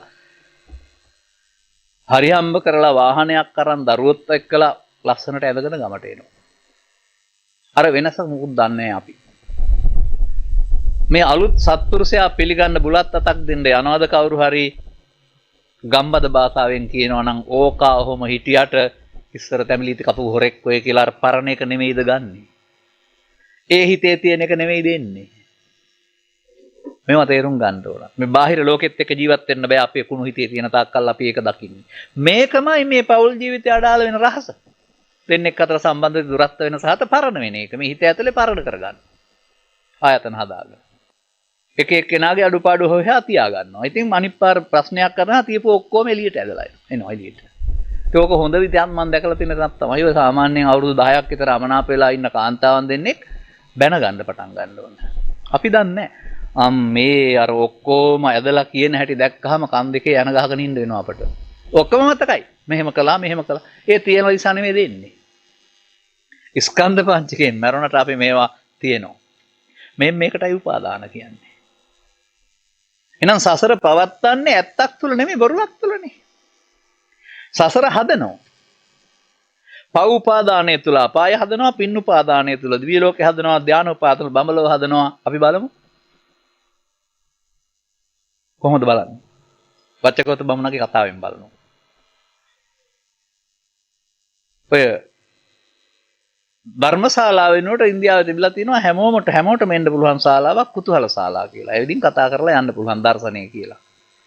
දැන් වච්චගොත්ත බමුණ එනේන කට්ටියත් එක්කලා කතා කර අහා ඉන්නවා. ඉතින් ආලාර කාලාම උද්දකරාම පුත්තෝ නැත්තම් පූර්ණ කාශ්‍යප හොද කච්චායන මේගොල්ලෝ ඇවිදින් Tamanගේ දර්ශනීය දේශනා කරලා උන්ගේ ගෝලියෝ මැරුණාම උපන් තැන් කියලා යනවා. ඔන්න බුදුරජාණන් වහන්සේ වඩිනවා. බුදුරජාණන් වහන්සේ වැඩියම ගිහින් කතා කරනවා. මේ රටේ ඉන්නවා පිළිගත් ශාස්ත්‍රවරු. ඔබ වහන්සේත් එහෙම කෙනෙක්. ඒ අය ඇවිදින් හැමදාම මෙතන කතා කරලා තමන්ගේ ගෝලියෝ මැරලා උපන් දිව්‍ය ලෝකේ ගැන කියලා යනවා. උපන් තැන් කියලා යනවා. ඔබ වහන්සේත් එහෙම පිළිගත්ත කෙනෙක්. හැබැයි ඔබ වහන්සේ හැමෝටම එහෙම කියන්නේ. සමහරු දුගතිගාමී වුණා කියනවා සුගතිගාමී සමහරු ගිය තැනක් කියන්නේ. දුක් නැති කරගත්තා, පුනර්භව නැති කරගත්තා කියනවා. මට මේක ප්‍රශ්නයක්. ඔන්න වච්චගොත්තක බමුණගේ ප්‍රශ්නේ. අපේ ප්‍රශ්නේත් ඒකනේ. දැන් බුදුන් වහන්සේ උත්තරයක් දීලා තිනවා හොඳට මතක තියාගන්න. පාලියෙන් මම කියලා දෙන්නම්. ස උපාදානස්සකෝ අහං වච්ච උප්පත්තිම් පඤ්ඤාපේමි නෝ අනුපාදානස්ස. වච්චගොත්ත මම උත්පත්ති පනවන්නේ උපාදාන තියෙන කෙනාට. උපාදාන නැත්නම් උත්පත්ති නෑ. දැන් අපාය යන්නේ පව් උපාදාන හින්දා නෙවෙයිද? දිව්‍ය ලෝක යන්නේ පින් උපාදාන හින්දා නෙවෙයිද? බඹලෝ යන්නේ ධාන උපාදාන හින්දා නෙවෙයිද? බුදුදහම උපාදානෙන් පරලෝ යාම වර්ධනය කරන උපාදානෙන් මිදෙන දහම. ඔන්න රහස. නෝ අනුපාදානස්ස. දැන් බුදුරජාණන් වහන්සේලා උපාදානෙන් මිදිලා. පෙරුත් මොකලන්ලා උපාදානෙන් මිදිලා. දැන් එතකොට යන්න අපායකුත් නැහැ, දිව්‍ය ලෝකුත් නැහැ, බ්‍රහ්ම ලෝකුත් නැහැ, සතෙක් නැහැ යන්න. අන්න එතකොටයි සත්ත්ව මාත්‍රයෙන් මිදෙන්නේ. මේ බුදුන් රහතුන්ට සත්ත්ව කියන්නේ නැහැ. මේ කෙලෙස් සහිතයට තමයි සත්ත්ව කියන්නේ. දැන් ඉතින් මට මේ පෙළොස්සේ කතා කරන්න ගියාම තව ටික වෙලාවයි තියෙන නිසා වැඩි විස්තර කියන්න බෑ. දැන් එහෙමනම් අපිට මේ භව ගමන හදලා දෙන්නේ මොකක්ද? අරමුණු රසයේ විඳින්න ගිහින් ඒට එන දේ සීමාව ඉක්මවා යමින් රතුරේ පන්නන නිසා හේවත් ඒතං මම ඒතෝහං අස්මින් ඒසෝ මේ අත්තා. ඒ මගේ, ඒ මම මගේ, ඒ මගේ ආත්මකට අරමුණ ගැනීම ජීවිතේ නෙමෙයි. ඒතං මම ඒතෝහං අස්මින් ඒසෝ මේ අත්තා කියන එක තමයි මඤ්ඤමානෝකෝ බික්ඛු බද්දෝ මාරස්ස කියන්නේ. එහෙනම් ඉතින් බුදුබණ තේරෙන්නේ නැති දක්කල් පව් කළත් සංයෝජනය. පව් සංයෝජනය අපාය පැත්තට. බුදුබණ තේරෙන්නේ නැති කාල් පින් කළත් සංයෝජනය ඒක කාමසුගතිය පැත්තට. බුදුබණ තේරෙන්නේ නැතුව ධානවල භාවනා කරුවත් ඒත් සංයෝජනය බඹලෝ පැත්තට. සත්ත්ව සමූහයා සම්පූර්ණ භවගාමි. පවපින ධානය ඔස්සේ. බුදුරජාණන් වහන්සේ භව නිරෝධගාමි. අර භවගාමිත්වය කඩන්න ඕනේ. භව නිරෝධගාමි ප්‍රතිපදාවක් බුදු සමයේ තියෙන්නේ. ඒ නිසා උපාදානයේ බයං දිස්වා ජාති මරණ සංභවයේ සත්‍යයට ජාති මරණ ගලක් දෙන්නේ උපාදානයෙන් අනුපාදාවි මුච්ඡanti උපාදානයෙන් මිදෙන්න පුළුවන් නම් ඔය අපායත් නැහැ දිව්‍ය ලෝකෙත් නැහැ බ්‍රහ්ම ලෝකෙත් නැහැ යන්න දිහක් නැති වෙනකොට තව සත්‍ය වූ සදාකාලික වූ තැනක් තියෙනවා. කොහොමද බුදුන් වහන්සේ පැහැදිලි කරලා තියෙන්නේ? තයෝ රෝගා පුරේ ආසු ඉච්ඡා අනසනං ජරා පසුනංච සමාරම්භෝ අට්ඨනවති මාගම. බමුණු ඇවිදින් බුදුන් වහන්සේ ඔබ වහන්සේට වෙලාවක් තියෙනවා නම් ඉස්සර බමුණන්ගේ හැටි කියන්න. මේ දැන් බමුණු පිරිහිලා ඔක්කොම. දැන් බමුණු සම්බන්ධයෙන් බුදුන් වහන්සේ සෝන සූත්‍රයේ දේශනා කරලා තියෙන්නේ බමුණු ගාවත් තිබිච්ච ගති ලක්ෂණ දැන් තියෙන සුනකයෝ ගාවක් කියලා. හොඳට රිදෝලා තියෙනවා ඇත්තටම. ඒකට සෝන සූත්‍රය කියලා කියන්නේ මතක තියාගන්න. ඒක වෙනම කියන්නේ නැහැ මේ මොහොතේ මම. නමුත් බුදුන් වහන්සේ වදාරන හුඟ විස්තරයක්. ඒකේ කියනවා අම්මා තාත්තා ඥාති හිත මිත්‍රාදීන් යම් ආකාරයක යහපතක් සලසනවාද ගවෙනුත් අපිට බෙහෙත් ලබා දෙන බැවින් අපේ මිතුරෝ පයි පස්ගෝරසේ ලබා දෙනවානේ. බුදුන් වහන්සේ වදාරන්නේ ගවයෝ අපේ මිතුරෝ කියලා. ඉස්සර මිනිස්සුන්ට තිබුණ ඉච්ඡා කියන්නේ ආසාව, අනසනං කියන්නේ බඩගින්න, ජරා කියන්නේ ඉදිරා යාම. මේ ලෙඩ තුන විතරයිලු. හරක් මරන්න පටන් ගත්තට පස්සේ පසුණංච සමාරම්භෝ 98කට ලෙඩ වැඩි වුණාලු. මේ බෞද්ධයින්ටද නෑ ලෝකේ ඕන කෙනෙකුට. පව් කරලා කොහෙද සදාකාලික මේ ස්වර්ගයක් තියෙන්නේ? ඒගොල්ලෝ සදාකාලික නිරේට යනවා නැත්නම් ඒගොල්ලන්ට අනුගත කළා. ඒ නිසා මම දකිනවා මේ ආගම් වල උගන්වන ඉගැන්වීම් වල අපට අනිත් අය නම් හදන්න බෑ. අය තේරුම් ගන්නවා නම් මේ ගැඹුරු දහමට එන්න නෝ අපේ අය අපට හදන්න පුළුවන් දැන් පැහැදිලි කරලා. දැන් එහෙනම් අපට අරමුණෙන් අරමුණට සක්කාය දිට්ඨියට බැඳෙන්න නෙමෙයි තියෙන්නේ භාවනාවේ කඩන්න. අන්න මේ හේතු ඉතුරු වී අවසන් කරන එක තමයි සසර ගමනට හේතුව කියලා තේරුම් ගත්තාම ඒක තමයි සක්කාය දිට්ඨිය බොරු බව තේරෙනවා. සසරට බැඳෙන එක සංයෝජනයක් සක්කාය දිට්ඨි සංයෝජනය. ඔය විචිකිච්ඡා සීලබ්බත පරාමාස තියෙන්නත් පුළුවන් නැති වෙන්න පුළුවන් සමහර අයට. විචිකිච්ඡාවට හේතු වෙන කරුණු කියලා පෙන්නලා තිනවා සැකයට භාජන වෙන කරුණු විශාල ප්‍රමාණයක්. ඒක එක එක්කෙනාට ආවේනිකයි. ඕනනම් මෙහෙම කියමුකෝ අපි. ඔන්න. අපට අපේ බෞද්ධයින්ට ගෞතම බුදුන් වහන්සේගේ ධර්මයේ විශ්වාසයක් නැහැ. හින්දා අපි අනාගත බුදුහාමුදුරුවෝ පහළ වෙනකන් ඉන්නවා නිවන් දකින්න. එතකොට අපේ බුදුන් සැක නැද්ද? බුදුන්ගේ ධර්මයේ සැක නැද්ද? ඒ අනුගමනය කර ප්‍රතිඵල ලැබෙනවා නම් සැක ඇරෙන්න එපා. නමුත් ඒගොල්ලෝ විශ්වාස කරන්නේ නැති ඒගොල්ලෝ සැකේ තියෙනවා. එහෙනම් වර්තමාන අනාගත බුදුහාමුදුරන්ගේ ශාසනය නිවන් දකින්න පෙරම් පුරණ සහ පුරවන ඔක්කොටමත් බුදුන් සැකයි. අන්න විචිකිච්ඡාවේ හැටි. ඉතින් ඒක මමත්වෙන් ගත්තාම සංයෝජනයක්. මේ අරමුණෙන් අරමුණට සසරට බැඳෙන එක කඩන්න අරමුණ පාවිච්චි කරන්න ඕන. හොඳයි අපි වාඩි වෙලා ඉන්නවා බණමකට ගිහිල්ලා පන්සිල් හරි අටසිල් හරි උපසම්පදා සිල් හරි වෙලා. දැන් ආයි ස්කන්ධ පංචකය තුල සිල් රකින්නේ මව් කුසෙන් බිහිවන පුද්ගලයා දර උදේ ඉඳන් හවස වෙනකල් සිල් රකින්නේ. ඒ ශික්ෂාපද වලින් මගේ මේ ලෝභ දේශ මොහ දුර වේල් කියලා හිතනවා නම් වැරදි නැද්ද? අන්න සීලබ්බත පරාමාස කියන්නේ බාහිර සීල වෘත මගින් කෙලෙස් නැතෙන්නේ නැහැ. ඒවත් තේරුම් කරලා දීපුවාම හිතේ තියෙන අදහස අතහැරෙනවට මේ දෘෂ්ටිය කැඩෙනවයි කියන්නේ. මතක තියාගන්න. ඒ හිතේ තියෙන අදහස බොරුවක් බව තේරුම් ගත්තාම අතහැරෙනවා. එහෙනම් ඇද්දක පියාන ඉඳලා භාවනාවටලා කවුරුත් සෝවාන් වෙන්නේ නැහැ. ත්‍රිපිටකයේ භාවනාවකට සෝවාන් වූවෝ නැත.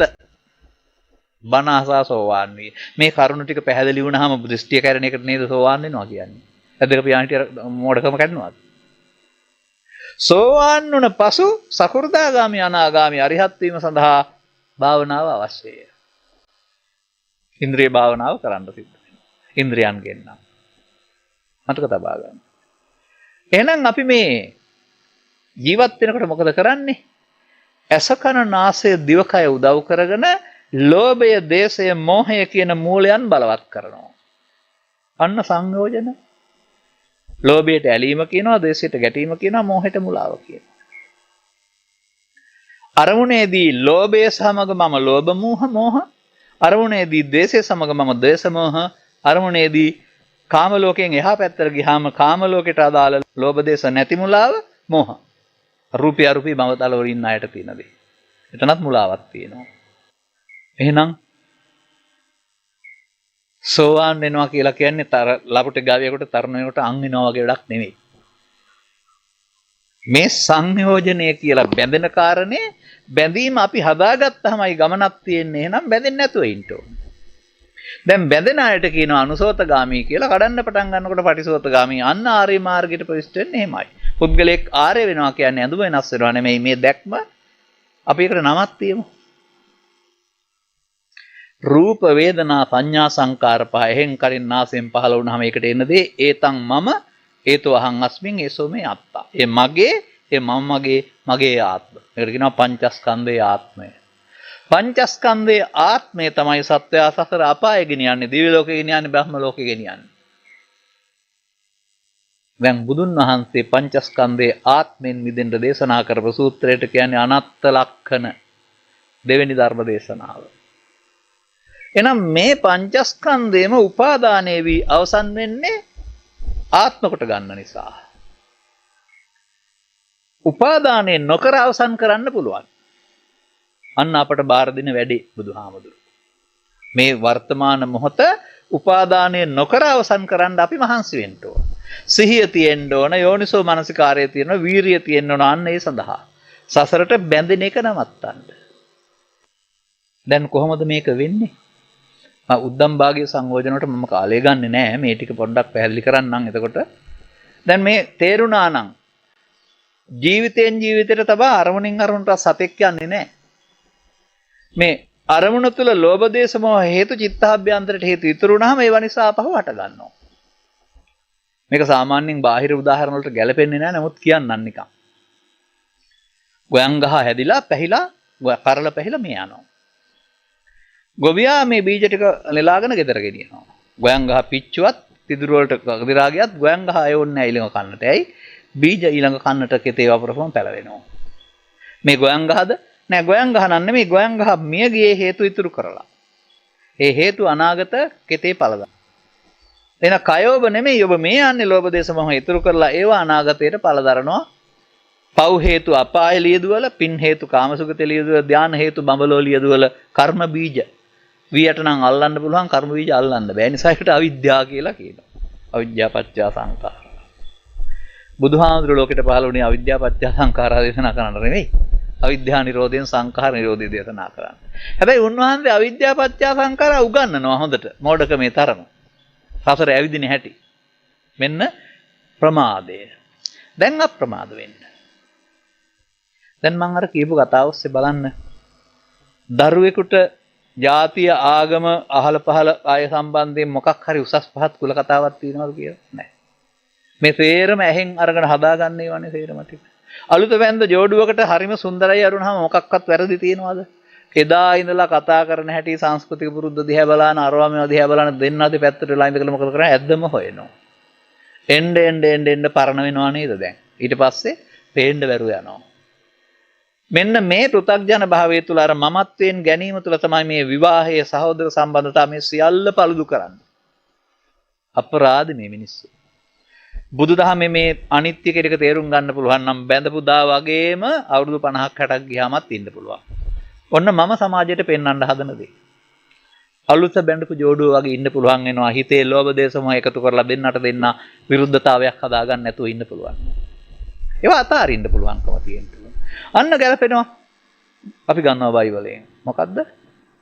වැරදීම මනුස්ස ගතියක, සමාදීම දේව ගතියක. ආයෙ වැරදි කරන්න සමාව දෙනව නෙමෙයි, හිතට අවංකව යා තේරුම් ගන්න, වැරද්දක් කරා නම් පිළිගන්න.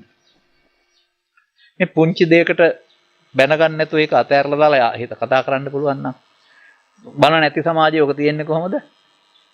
හොද්දයි දෙනකන් තමයි දබරකම් අපේ රණ්ඩු දබර ඕනෑමයි පෞල් ජීවිතේ.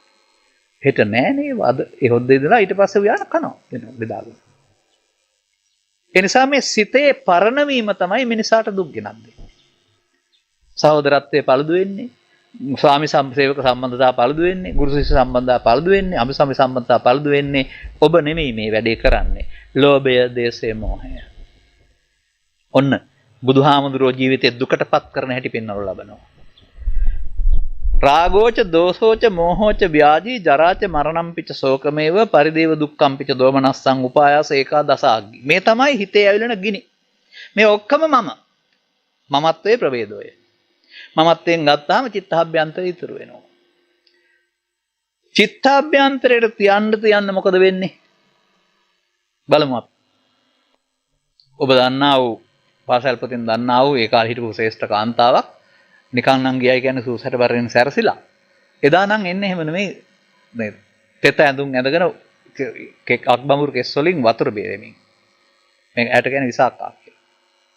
ඇගේ මේ ගමන බුදුරජාණන් වහන්සේට හරි ගියේ නැහැ. වෙනදා සූසට බරෙන් සැරසිලා පිරිසත් එක්කලා එනවා. අද තෙත ඇඳුම් වලින් එනවා. ඇයි මේ? හරි ලස්සන කතාවක් මේක. මම ඔබ අහලා ඇති මගේ බණ වලින් ඔක. ඒ වුණාට මේක ඔබට මම කියන්නේ තැන තේරුම් ගන්න. නැතු එදා සිද්ධියක් නෙමෙයි මම විවරණය කරන්නේ. ස්වාමීනි මට හිටපු මිනිබිරියක් මිය ගියානේ. ඒ නිසා හටගත්ත ශෝකය තමයි මේ ප්‍රකාශ කරන්නේ දැන් දෙත ඇඳුම් ඇදගෙන වතුර බේරෙන්නේ. ඔන්න බුදුන් වහන්සේ මේ ශෝකය මුල් කොටගෙන ධර්මයේ කියන හැටි.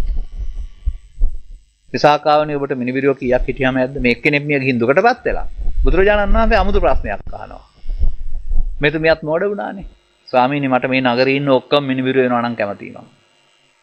දැන් මේ එක්කෙනෙක් මැරිලා දෙත ඇඳුම් අඳිනවා. මෙයා කියනවා ලක්ෂ සංඛ්‍යාත පිරිසක් මිනිබිරියෝ වෙනවා නම් හොඳයි කියලා. දැන් ඒ පදනම් කොටගෙන තමයි බුදුන් වහන්සේ කරුණු පැහැදිලි කරන්නේ. විසාකාවනේ මේ නගරේ දවසට කී දෙනෙක් මිය යනවද? ස්වාමිනිය දෙන්නාගේ සිට 10 දෙනා දක්වා හැමදාම මලගෙවල්. මලුන්ගෙන් හිස් නැහැ. දැන් ඒක පදනම් කොටගෙන තමයි බුදුරජාණන් වහන්සේ ප්‍රශ්නේ අහන්නේ. මේ එක්කෙනෙක් මැරිලා එක ඇඳුමක් ඇඳගෙන තෙත මේ තෙතින් ඉන්නවා. දැන් 10 දෙනෙක් මැරෙනකොට විසාකාවට මිනිබිරියෝ 10ක් නෙමෙයි යන්නේ ඔක්කොම. දැන් මලගෙවල් උදේ ඉඳලා රැ වෙනකල්. විසාකාවනේ එවිට ඔබට වියලි ඇඳුම් ඇඳගෙන වියලි කෙස් සහිතව ඉන්න එක දවසක්වත් ඉතුරු වෙනවද? අන්න තේරුණා. ස්වාමීනි මට එක මිනිවිරියක්වත් එපා. ඔන්න ඔතන තමයි ඊළඟ වචනේ තියෙන්නේ. මේ මිනිරිය සංකේතවත් කරන්නේ දරුවෝ ආදරය කරන්න එපා කියන එක එහෙම නෙමෙයි මතක තියාගන්න. ඒක පෙන්වන්නේ වෙන දෙයක්. ඒ දැරිය කෙරෙහි තිබුණ ඇලීම තමයි මේ දුක් ගෙනත් දුන්නේ. 10 දෙනෙක් මිය ගියොත් එහෙනම් පෘථග්ජන භාවයේ දුක් 10ක්. යේ සංකෝ විසාකේ සතං ප්‍රියානි සතං තේ සම්දුක්ඛානි.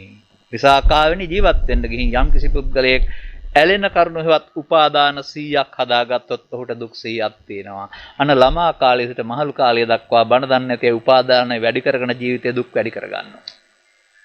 ආපහු යන්න ඕන කියන එකේ තේරුම 199ට 98ට. ඒක පෙන්නනවා ආපහු 90 නම් 90යි 80 නම් 80යි 70 නම් 70යි කියලා 10 ගුණාකාර වලින් 10ට ගෙනින් 9ට 7 ක්‍රමයට ගෙනින් අන්තිමට කියනවා ඇලෙන කරුණු එකක්වත් නැති විට දුක් එකක්වත් නැත.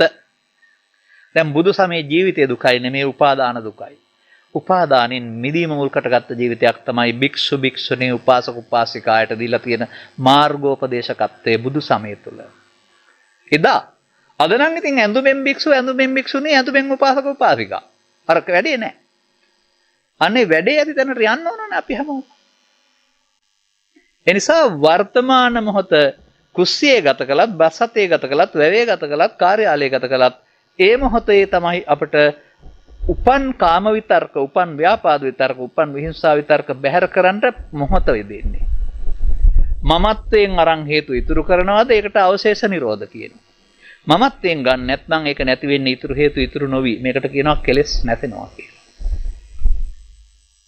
එහෙනම් සෝවාන් පුද්ගලයාට ස්කන්ධ පංචකේ ඉපදීම මැරීම තේරෙනවා. ස්කන්ධ පංචකේ ආත්ම කොට ගැනීමෙන් පව තුල පින තුල සසරට බැඳෙනවා කියලා තේරෙනවා ධානය තුල. අපි දැන් ධානයට යන්න ඕන නෑ මොකද අපිට තියෙන පව පිනනේ. දැන් පව පින කියන්නේ ලෝභයේ දේශේදී. ලෝභයේ දේශේදී මොකද කරන්න ඕනේ නම් අපිට ස්කන්ධ පංචකය පස්සේ ගන්න තියන්නේ නැතුව දැන් ඉවර කරන තැනක් බවට පත් කරන්න ඕනේ. ඔය සාමාන්‍යයෙන් කියන්නේ ඔය අතෑරලා දාන්න කියලා. සාමාන්‍යයෙන් ඔය මොකක් හරි ප්‍රශ්නයකට ළඟහල පහල කෙනෙක් අඬ ඉන්නවා. අසල්වාසියට ඒ දුක නැහැ නේද? අතෑරලා දාන්න ඕන ඕක කියලා කියනවා. එහෙම නැත්නම් කවුරු හරි මොකක් හරි වියෝගයක් නිසා දුකින් ඉන්නවා. එයා කියනවා මට පොඩ්ඩක් නිස්කලංක වෙන්න දෙන්න කියලා. ඉතින් අපි කරදර කරන්න නැතුව ඉන්නවා. එයා අර අරමුණ මොකුත් කරන්නේ නැතුව ඊටම චුට්ටකින් මොකද වෙන්නේ? ඒක අතෑරලා යනවා. දැන් සතුටින් ආපහු වෙනවා. මේ සිත වේගයෙන් ඇති වී නැති වෙන එක දුකින් නිදහස් කිරීමට අපට ආශිර්වාදයක්. හිතන තරම් ඒක පෙන්වන්නේ උපමාවක්වත් පවනවන්න බෑ හිතේ ඇති වෙන නැති වෙන කියන්නේ. නමුත් ඇති වෙන නැති වෙන එකට නෙවෙයි අනිත්‍ය කියන්නේ. මතක තියාගන්න. අන්න අපි දැන් අන්තිම වචනට ඇවිදින් කතා කරමු ඒ ටික. මේ බාහිර වස්තු තියෙනවානේ. ඕවා දිරානේ යනවා. ඕවට සංකාර කියලා නවත් තියලා ඕවා කඩන එක අනිත්‍ය කියලා ඉතින් අපි ඉගෙනගෙන ඉන්නවා. නමුත් ඕවා ගැන බුදුදහමේ කතාවක්වත් නැහැ. බුදුදහමේ තිබෙන්නේ කය වෙනස් වෙන එකට පෙන්වන්නේ අචිරං වත අයං කායෝ. මේ කය ස්ථිර නැහැ. අචිරං කියන්නේ ස්ථිර නැහැ. එහෙම නැත්නම් විදුරායම් බික්කවේ කායෝ. මේ කය කැඩී බිඳී යන සුළුය. ඒ කැඩී බිඳී යන සුළු ඇරුණාම ඒක අනිත්‍ය නෙවෙයි නේද? අපි එහෙම නෙවෙයි. ඇස් දෙක දිහෙන් බලන් ඉඳලා මේ ලෝකේ තියෙන දේවල් වෙනස් වෙනකොට ඒක අනිත්‍ය කියලා පාඩමක් හදාගත්තා. විදුරායම් බික්කවේ කායෝ මහණෙනි මේ කය කැඩී බිඳී යන සුළුය. විඥානම් බික්කවේ බබංගුරන් ඇසෙන් කනට කනෙන් නාසයට විඥානයත් නැසෙනවා. බබංගුරන් නැසෙනවා. ඒ නැසෙන මොහොතේදී අල්ලාගත්තාම හේතු ඉතුරු වෙනවා. ඒ අනිත්‍ය දේ නිට්ටය කොට ගැනීමෙන්. එතකොට අරමුණ තුල හේතු ඉතුරු වී නැසීමට කියනවා නිට්ටය සුඛාත්ම. දැන් තේරුණාද? සත්‍යය සසර ඇවිද්දවන්නේ පව් නිට්ටය සුඛාත්ම නිසා, පින් නිට්ටය සුඛාත්ම නිසා, ධාන නිට්ටය සුඛාත්ම නිසා. අපායෙන් ගැලවෙන්න නම් පව් අනිත් දුක්ඛානාත්ම වෙන්න ඕන. කාම ලෝකෙන් ගැලවෙන්න නම් පින් අනිත් දුක්ඛානාත්ම වෙන්න ඕන. බඹලෝ යාමක් නැති නිසා බලන්න දෙයක් නැහැ ඕගොල්ලෝන්ට. තියෙනවා නම් බලන්න. අර ස්කන්ධ පංචකයේ හේතු ඉතුරු වී නැසෙන එකට කියන්නේ අවශේෂ නිරෝධය හේවත් නිට්ටය සුඛාත්ම හේවත් මගේ මම අගේ ආත්ම කොට ගැනීමෙන් සසරට බැඳෙනවා. දැන් බුදුන් වහන්සේ වදාරනවා ඊමේ පංච උපාදානස්කන්ධේ අනිච්චතෝ දුක්ඛතෝ අනත්තතෝ යෝනිසෝ මනසිකරොන්තෝ. සෝතාපට්ටි බලං සච්චරිය. ස්කන්ධ පංචකයේ මේ අනිත්‍ය තේරෙනතුරු සෝවාන් වෙන්නේ නැහැ නේද කවුරුත් එතකොට එනවා. එහෙනම් අනිත්‍ය කියන්නේ ඇති වෙනවට නැතුවට නෙමෙයි. හේතු ඉතුරු නොවි අවසන් වෙන එක අනිත්‍ය. හේතු ඉතුරු වී අවසන් වෙන එක නිට්ටය. නම් සත්‍යය සසර ඇවිදින්නේ නිට්ටය සුඛාත්මක වෙන මිත්‍යා දෘෂ්ටිය තුළ. ඒක ගැන ප්‍රශ්න අහන්න එපා. ඒක මිත්‍යා දෘෂ්ටියක්. මිච්ඡා දිට්ඨි ගතා සත්තා ජාති මරණ ගාමිනෝ. ඒකෙන් ගැලවෙන හැටි හොයනවා ඇරුණාම අරක ඇහුවට වැඩක් වෙන්නේ නැහැ. මිච්ඡා දිට්ඨි ගතා සත්තා ජාති මරණ ගාමිනෝ. වර්තමාන මොහොත අපට අවස්ථාවක් දීලා තියෙනවා. පරණ පුරුදු පාරේ ගිහින් තවත් අමාරුවේ වැටෙනවා නිදහස් වෙනවා. දැන් මේක තේරුම් ගත්ත පුද්ගලයාට ඇසෙන් කනෙන් නාසයෙන් දිවෙන් කයෙන් වර්තමාන මොහොතේදී මොනවද උපදින්නේ? පරණ තියපු එක එනවා. අයි ඊපෙරද මෙතෙක් කල් හදාගත්තේ. ඒකට කියනවා uppannam කාම විතක්කම්, uppannam ව්‍යාපාද විතක්කම්. දැන් මොකද්ද සක්කාය දිට්ඨි විචිකිච්ඡා සීලබ්බත පරාමාස කරුණාම කරන්න කියලා තියෙන්නේ? කාම රාග ව්‍යාපාද තුනී කරන්න. අර කාම විතක්කම් ව්‍යාපාද විතක්කම් කියන්නේ කාම රාග ව්‍යාපාද නෙවෙයිද? අන්න ඒවා උපදින්න ඕනේ භාවනා කරන්න. උපදින්න නැතුව හංගලා ඉඳලා හරියන්නේ නැහැ. පරණ ඒවා උපදින්න ඕනේ. පරණ ඒවා කරගත්ත වැරැද්දක් නිසා. පරණ ඒවා දුරු කරන්නත් ඕන අලුතෙන් නොබදින්නත් ඕනේ. ඒ නිසා නිමිත්තග්‍රාහී නොවනවා කියන්නේ අල්ලා ගන්න ඉස්සරහට කියන්නේ. පරණ එකක් නැත්නම් ඒක ඔස්සේ යන්න නොදී ඒ මොහොතේ ඒක අවසන් වෙන්න ආරිනවා. දැන් පව් අපායේ ඉන්නට පව් ගෙවිලානේ ඉවර වෙලා මෙහෙන්නේ. එතකොට ඒක විපාක වින්දාම ගෙවෙනවා. දිව්‍ය ලෝකේ ඉන්න අය මෙහෙන්නේ පින් ගෙවිලානේ. බඹලෝ ඉන්න අය විපාක වින්දාම විපාක ගෙවිලානේ. ඒ නිසා මේ හිතට යෑම තුළ මේක ගෙවිලා ඉවර වෙනවා. අපට පෙන්වන්නේ ඒක එnderලා අවසන් කරන්න ඉදිරි පියවරක් තියන්න එපා පස්සේ ගන්න. ඒකට කියනවා කාමරාග ව්‍යාපාද තුනී කිරීම. අන්න භාවනාව. ආර්ය අෂ්ටාංගික මාර්ගයේ නැත්නම් සංයෝජන බැමේ ඊළඟ සංයෝජන දෙක තුනී කරගෙන යන්න ඕන අරමුණෙන් අරමුණට. අද කරෙන්න බැරි වෙයි. ආය කිසිවෙකුට වෙන මොකක්වත් නැහැ ආර්ය මාර්ගයේදී. කාමරාග ව්‍යාපාද උපදිනකට uppannam කාමිතක්කන් නාදිවාසීති පජහති විනෝදේති බ්‍යන්ති කරෝති අනභවං ගමේති. uppannam ව්‍යාපාද විතක්කන් නාදිවාසීති පජහති විනෝදේති බ්‍යන්ති කරෝති අනභවං ගමේති. පහාන සංඥා ප්‍රහාණය කරන්න එහෙමයි. අන්න ප්‍රහාණය කියන්නේ යලි හට ගන්න හේතුවක් චිත්තාභ්‍යන්තරයට බැස ගන්න නැතුව අවසන් කරන එක. යලි හට ගන්න හේතුවක් ඉතුරු නොවි අවසන් වීමට බුදු සමයේ නුවණින් දකින අනිත්‍ය කියලා කියනවා. යමෙක් යලි හට ගන්න හේතුවක් චිත්තාභ්‍යන්තරයට තියෙනවා නම් ඒකට අනිත්‍ය කියන්නේ ඒකට අවිජ්ජා පත්‍ය සංඛාරා කියනවා. එහෙනම් ඒකට ජාති ජරා මරණ තමයි හම්බ වෙන්නේ. දැන් ඉතින් මේක නැවත නැවත සතිමත් වෙලා අරමුණට මුහුණ දීලා හදාන යනකොට කාමරාග ව්‍යාපාද එනේව අඩු වෙනවා. ඉස්සරහට තියන්න නැති නේද? අයි පැත්තෙන් මේකට උපමා ටිකක් තියෙනවා හරි ලස්සනට මහා රුක්ක සූත්‍රය සහ උපාදාන සූත්‍රය සහ සංයෝජන සූත්‍රය කියන තුනේ. මම දැනට කියලා තියෙනවා ආය දවසක ඕන නම් ඕගොල්ලෝ වෙනුවෙන් කියන්න. මේ දැන් මේ මොහොතේ පහන ඇවිලෙද්දී අලුතෙන් තෙල් සහ වැටිය නොදෙමීම කියලා. දර ගොඩක් ඇවිලිද්දී ඒකට අලුතෙන් පිදුරු සහ ගොම සහ තනකොළ නොදෙමීම කියලා පෙන්වලා තිනවා. මේ වර්තමාන මොහොතේ හිත ඉතුරු නොකිරීම උපමාවකින් පෙන්වලා තියෙනවා. අපිට කරන්න ඕන වැඩේ. නිසා මම මේවා කියන්නේ ආවට ගියාට නෙවෙයි. ත්‍රිපිටකයේ ඔක්කොම ටික කියෝලා සූත්‍ර ගලපගෙන වෙන්න ඕන දේ හරියටම ගලපගෙන එක වෙන නිසා අපි ළඟ. අපි මේක කරමින් ඉන්න නිසා. අන්න මේ ධර්මයේ තේරෙන එකනේ අනිත්‍ය කියන්නේ. අනිත්‍ය කියන්නේ ධර්මයේ බුදුදහම වෙන මොකක්වත් නැහැ. ස්කන්ධ පංචකය අනාගත හේතුවකට අනාගත ඵලයක් උපදින හේතුවක් ඉතුරු නොකර අවසන් කරන එක අනිත්‍ය හේවත් ධර්මයයි. දැන් ස්කන්ධ පංචකය අල්ලා නොගැනීමට කියන නමක් අනිත් දුක්ඛ අනාත්ම. ස්කන්ධ පංචකය අල්ලා ගැනීම කියන නම පංච උපාදානස්කන්ධය. ඉතින් අපි උපාදාන කරන සසර හදන එකනේ කරන්නේ. සසරක් කාටවත් නැහැ හැදුවත් තියෙනවා. හිතනවා ඔබ මේ කොහේ හරි මේක යන්න තියෙනවා කියලා. නෑ. හදාගත්තොත් අපාය යන්න තියෙනවා. හදාගත්තොත් දිව්‍ය ලෝක යන්න තියෙනවා. හදාගත්තොත් බඹල තියෙනවා. හදාගත්තේ නැත්තම් අන්න ඒක තමයි සසර ඇවිදින්න සත්වෙක් නෑ අවිද්‍යාව දුරු වෙනකොට කියලා කියන්නේ. දැන් කාමරාග ව්‍යාපාද තුනී වෙනකොට අපි තව වචනයක් යොදනවා සකෘදාගාමි. අර භාවනාවෙන්. විනාශ වෙනකොට කාමරාග අනාගාමි.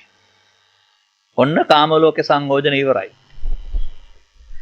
දැන් ඉතින් ඊට පස්සේ දැන් අනාගාමීලා කැලයට ගිහින් රූප රාග උපදවාගෙන අරූප රාග උපදවන කඩන්නද කියන්නේ? මට කියන්න. අර දහස පෙළේ හැටියට ඉතුරු පහත් කඩන්න ඕන. හොඳයි අනාගාමී පුද්ගලයා මිය ගියාම කොහෙද උපදිනවයි කියලා තියෙන්නේ? සුද්ධාවාස බඹලෝ තුල. ආයෙ මෙහෙ එනවා කියලා තියනවද නැහැ? එතනින්ම පිරිනවම් අඩිනවා. එහෙනම් උදකූපම පුද්ගල සූත්‍රය තුළ අනාගාමී පුද්ගලයාට එතනින් සතර ඉවර වෙලා තියෙනවා. ආයේ මෙහෙ එන්නේ නැහැ. කාමයේ බොලක උපදින්න හේතු නැහැ. ඉතුරු තියෙන මෝහයක් තියෙනවා. ඒක අයින් වෙලා ගියහම ඉවරයි. ඒ පහ කඩන්න නැතුවනේ ඒගොල්ලෝ නිවන් දැක්කේ. ඒ නිසා ආයේ ඊට පස්සේ මේක දැන් කාමරාග ව්‍යාපාද සුනීනම් සතර උපදින්න හේතු නැහැ. දැන් අනාගාමී පුද්ගලයාට තවත් පංච උපාදානස්කන්ධ අනිදුක්ඛ අනාත්ම බලන්න කියලා තමයි සීල සූත්‍රයේ තියෙන්නේ. තව තියෙන මෝහය එතන. මෝහය කියන්නේ ඊතුරු ලෝභ නැති, මෝහ නැති මම නැමැති මුලාව. ඒක රූප රාග හෝ අරූප රාග නෙවෙයි. පේනවද සංයෝජන 10 තුල සසරේ තියෙන පැටලිල්ල?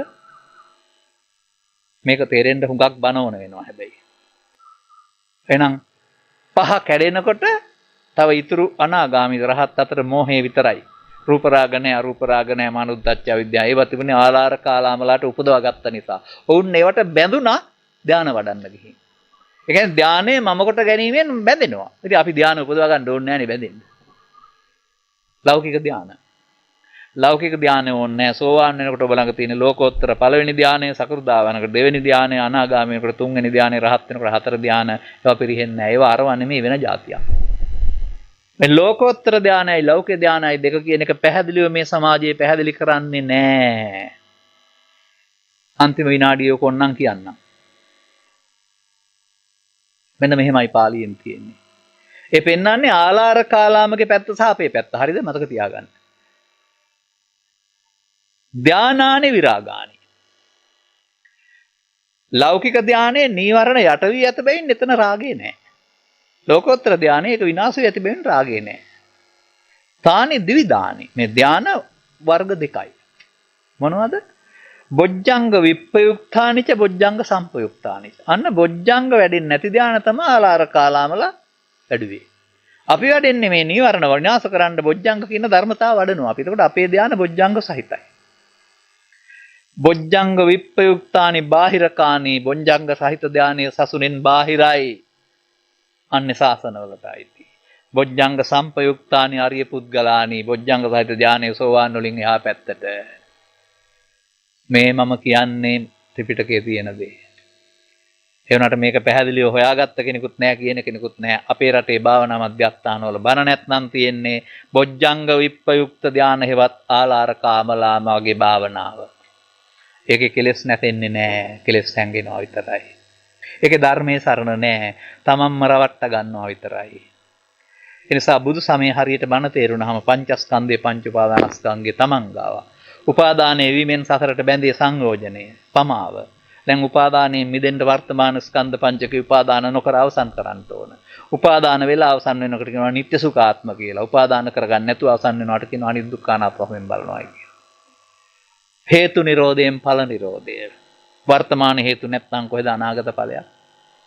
පාප හේතු නැත්නම් යන්න අපායක් නැහැ. පින් හේතු නැත්නම් යන්න කාමසුගතියක් නැහැ. ධාන හේතු නැත්නම් යන්න බඹලොවක් නැහැ. අන්න කර්මක්ෂය වෙනවා කියන්නේ මේ උපදින්න තියෙන කර්ම ඉවර කරනවාට. කර්ම රැස් කරනවා කියන්නේ උපාදාන තුළ යන්න පාරක් හදනවා. එහෙනම් මේ බුද්ධෝත්පාදයේ සදහම් හමුන පුද්ගලයා මොකද කරන්න ඕන? යන්න තියෙන හේතු ඉවර කරන්න මේ මධ්‍යස්ථානිය යොදා ගන්න ඕන. අන්න ත්‍රිපිටකයේ මේක පෙන්නනවා මෙහෙම. උපාදීය මානෝකෝ බික්ඛු බද්දෝ මාරස්ස අනුපාදීය මානෝ මුත්තෝ පාපි මතෝ. ඔබ උපාදාන කරගන්නවා නම් මායයට බැඳෙනවා. ඒ මොහොත උපාදානය කරගන්න නැත්නම් මායයෙන් මිදෙනවා. අභිනන්දන මානෝකෝ බික්ඛු බද්දෝ මාරස්ස අනබිනන්දන මානෝ මුත්තෝ පාපි මතෝ. ඔබ මේ අරමුණ සතුටින් පිළි අරගෙන මමත්වෙන් ගන්නවා නම් සසරට බැඳෙනවා, සංයෝජනය වෙනවා. ගන්නෙ නැත්නම් මිදෙනවා. මඤ්ඤමානෝකෝ බික්ඛු බද්දෝ මාරස්ස අමඤ්ඤමානෝ මුත්තෝ පාපි මතෝ. ඔය ඔක්කොම එක ඕනෑම සූත්‍රයකින් පෙන්ලා තියෙන මේ කාරණාව. යංකෝ බෙක්කේ අනුසේති අනුමීයති. අර අනුසේති කියන්නේ හේතු ඉතුරු කරනවට. තේන සංකම් ගච්ඡති. අන්න එකෙන් තමයි ලෝභ දේශ මොහොනේ සංකෘත ධර්ම හිවත් දුක් හටගන්නේ. නානුමීයති. ඔබ අනුසය කරන්නේ නැත්නම් නතේන සංකම් ගච්ඡති. එකෙන් දුක් හටගන්නේ. දැන් මේ වර්තමාන මොහොත අනාගතයට නොතබා අවසන් කිරීම භාවනාවයි කරන්නේ කොහොමද කියලා තේරෙන තුරු බණහන්න. අද තේරුණේ නැත්නම් තේරෙන තුරු අහන්න. ඊට පස්සේ අපි කවුද? පටිසෝතගාමින්. අපි අතහැරගෙන යන අය. අපි කර්ම රැස් කරන්න ඕනේ, මේ කර්මක්ෂය කරන්න ඕන. කම්මක්ඛය දුක්ඛක්ඛය. අපිට කියන්නේ පටිසෝතගාමීන් ආර්ය පුද්ගලයන් ඊට පස්සේ. හරි. හයි. බොජ්ජංග සම්පයුක්තානේ ආර්ය පුද්ගලානේ. අතින් ලස්සනට. ඉතින් මට මේ ලැබිච්ච කාලේ හැටියට මම සංයෝජන සූත්‍රය අරගෙන මුල් පහ ගැන තරමක් කතා කළා. එහෙනම් අගපහ අපට නෙමෙයි. ආලාර කාලාමලාට උද්දකරාම පුත්‍රාට ඒගොල්ලන්ට බුදුහාමුදුරුවෝ බණ කියන්නේ ඇති. අරූපී ධානලාභියා අරූපී ධානය අනිත්‍ය දුක්ඛ අනාත්ම වශයෙන් බලන්න ඕන කියලා පැහැදිලිව තියෙනවා ත්‍රිපිටකයේ. එහෙනම් අපි බලන්න ඕන අරූපී ධානයේද? නෑ, ලෝභය, දේශය, මෝහය. දැන් එහෙනම් කෙස් නෙමෙයි අනිත්‍ය දුක්ඛ අනාත්ම, ලොම් නෙමෙයි. සබ්බේ උපදී අනිච්චා දුක්ඛා විපරිණාම ධම්මා. උපදී කියන්නේ උපාදාන වලට. උපාදානයන් නුවණින් අනිත්‍ය දුක්ඛ අනාත්ම වශයෙන් බලනවා කියන්නේ අල්ලා නොගෙන අවසන් කරනවාට. සබ්බේ උපදී අනිච්චා දුක්ඛා විපරිණාම ධම්මා බලනකොට අපි අනුසෝතගාමී නෙමෙයි පටිසෝතගාමී. අපි අර උපාදාන හේතු රැස් නොකර අස් කරන අය. දැන් අපි ආර්ය මාර්ගයේ යන්නේ. දැන් එතකොට ලෝභ දේශ මොහ හිත ඇතුලේ නැත්නම් බාහිරින් මොන කවුරු ආවත් ගැටුණත් ඇතුලෙන් උපදින්නේ නැත්නම් දුකක් නැහැ. බුදුරජාණන් වහන්සේට පොල්ලෙලි දාලා වැහුවයි කියලාලින් බමුණ වට කරගෙන බැන්දායින් කියලා දිනාවේ හිටියයි කියලා තියෙනවා. බෝධිය බුදුහමෝලෙට එන්නේ ඉස්සලා නම් ඔහොම කියලා මාව උස්ස ගන්න පුළුවන් වෙයි. දැන් නම් ඕගොල්ලොන්ට කරන්න පුළුවන් දෙයක් නැහැ. මම මේ ගමෙන් එහා ගමට යන්නේ, හෙට එනකොට ආයෙත් වෙනවා. තව බයින්ද තියෙනවා නම් එකතු කරලා තියාගන්න කිව්වයි කියනවා. අර බාර ගැනීමෙන් මම හැබැයි බාර ගන්නා නැති විට ලෝකෙට අපිට දුක් දෙන්න බෑ. ඕක තමයි බුදුදහමේ ලෝකේ දුකයි නෙමෙයි හදාගත්ත දුක අපි ඉන්නේ. මේ ටික අපි හදාගත්ත නම් අපට අස් කරගන්න පුළුවන්. නෑ, බුදුදහමෙන් පෙන්වන්නේ දුක නෙමෙයි, දුක නැති වූ තැන. එතෙන්ට එන්න දුක හදාගන්න හැටි තේරුම් අරගෙන, ඒකේ තියෙන නිත්සුකාත්ම මුලාව තේරුම් අරගෙන, නිත්‍ය සුඛාත්ම අනිත් දුක්ඛ අනාත්ම වල සමාජය උගන්වන වචන වල වැරැද්දක් තේරුම් අරගෙන, ස්කන්ධ පංචකය තුළ නුවණින් බලනු හැර දෙනුවණින් බලන අනිත්‍යත්ව පිටකේ නැහැ. යදා පඤ්ඤාය පස්සති සබ්බේ සංඛාර අනිච්චාති. ඒ සබ්බා සංඛාරා කියන්නේ වතු පිටියට කඩන්නේ මේ පව් වලට අපුඤ්ඤාභි සංඛාර, පින් වලට පුඤ්ඤාභි සංඛාර, ධාන වලට අනිජ්ජාභි සංඛාර. තමන්ට තියෙන සංඛාරය අල්ලා නොගැනීමෙන් අවසන් කරනවට අනිච්ච වශයෙන් බලනවායි කියලා. වර්තමාන මොහොත හේතු ඉතුරු නොකොට අවසන් කරනවා නම් ඒකට නිර්වශේෂ නිරෝධය කියනවා. මේක පටිච්චසමුප්පාද න්‍යාය තව සූත්‍රවල පෙළ වෙනම තියෙනවා. අද මම ඒක ගන්නෙ නෑ. තව දැනක කියලා ඇති අපූර්වට. ඔබ මේක කරන්න ඕනේ. තේරුම් ගත්තොත් විතරයි කරන්න පුළුවන්. වැරදි බණ අහලා තේරුම් ගත්තේ නැතුවම කරන්න බෑ. හරි බණ අහලත් කලේ නැත්නම් ප්‍රතිඵල ලැබෙන්නේ නෑ. අනිවාර්යෙන් මේක ප්‍රායෝගික ප්‍රතිපදාවක්. ටිකක් අනුගමනය කරලා බලන්න. දෙන්න දෙමාල්ලා සහෝදර සහෝදරියෝ අසල්වාසීන් අතර තියෙනා වූ නොමනක්කම අතහැරෙන්න ජීවිතේ කොච්චර සුන්දරද කියලා. අපි මේ හදාගත්ත ලෝකෙක දුක් විඳින්නේ. බාහිර ලෝකෙ නෙමෙයි, සිතේ හදාගත්ත ලෝකෙක හිර වෙලා තියෙන්නේ. ඉතින් ඊට පස්සේ ඔය පාවිච්චි වෙනකොට මොකද වෙන්නේ? සුඛං සුපති සුඛං පටිපුජ්ජති නපාපකං සුපිනම් පස්සති අමනුස්සානම් පියෝ හෝති මනුස්සානම් පියෝ. ඔය සේරම ගති ලක්ෂණ අපි ළඟට එනවා. ඒ නිසා සැපසේ ජීවත් වෙන්න බුදුහාමුදුරුවෝ ධර්ම දේශනා කරලා තියෙනවා. ඇරුණාම දුකයි දුකයි කියලා අඬන්න දේශනා කරලා නැහැ. දුකට හේතු අයින් කරගත්තාම දුක නැති එකයි බුදුදහමේ. හේතුව අපි හදාගන්න දෙයක්. ඒක බොරුවක්. බොරුවක් නිසා ඒක අයින් කරන්න පුළුවන්. ඇත්ත නම් අයින් කරන්න බෑනේ. සත්‍යයක් ඉන්නවා නම් බුදුහාමුදුරණ සත්‍ය නැති කරන්න බෑ. ඒ නිසා උපාදාන තුල සතර හදා ගන්නවා. උපාදාන නැති විට සතර ඇවිදින්න එයාට කෙනෙක් නෑ. එහෙනම් සතා ඉන්නවා කියන එක ගණන් කරන එකේ විශාල බොරුවක් තියෙන්නේ. ඇත්ත සිද්ධිය නම් බුදුන් වහන්සේ වදාළ අසංකත ධාතුව විතරයි ලෝකේ පවතින්නේ නිවීම. එතෙන්ද ගියාම අපි බුදුන්ට එකතු වෙනවා. බුදුන්ගේ නිවනයි මගේ නිවනයි දෙකක් වෙන්නේ නැහැ, දෙන්නෙක් වෙන්නෙත් නැහැ ඊට පස්සේ. ඒ තමයි සැබෑ බුදුන් දැකීම. ඔබ බුදුන් දැකීම කියන එකෙන් ඇද්දකෙන් පිළිමේ දැකීම හරි සිද්ධාර්ථ ශරීරය දැකීම හරි නෙවෙයි. ප්‍රඥාවෙන් පංචස්කන්ධයේ අනාත්මය දකිනකොට ආත්මනං අවිද්‍යා සංඛාරා අනාත්මනං විද්‍යා විමුක්ති. විද්‍යා විමුක්ති කියන්නේ විද්‍යාවලින් මිදෙනවා, දුකින් මිදෙනවා, විමුක්තියටපත් වෙනවා. මොහොතින් මොහොත විද්‍යා විමුක්තිය හමු වෙන්නේ. ඔබ මට ආරාධනා කිරීම පිළිබඳව සතුටු වෙනවා. නිහඬව සවන් දීම පිළිබඳව ඊට වඩා ස්තුතිවන්ත වෙනවා. ධම්මැස පාදා ගැනීමට මම මෙම කරුණ පැහැදිලි කිරීම හේතු වාසනා වේවා. ඒක ලෝකටයක් ධර්ම දානයක් වේවා කියන ප්‍රාර්ථනාව කරමින් ධර්මානුශාසනාව මෙතකින් අවසන් කරනු ලබනවා. සබ්බීතියෝ විවජ්ජන්තු සබ්බ රෝගෝ විනස්සතු මාතේ බවත් අන්තරායෝ සුඛී දීඝායුකෝ භව. හැම දිනාටම තෙරුවන් සරණයි. රාගක්ඛයෝ නිබ්බානං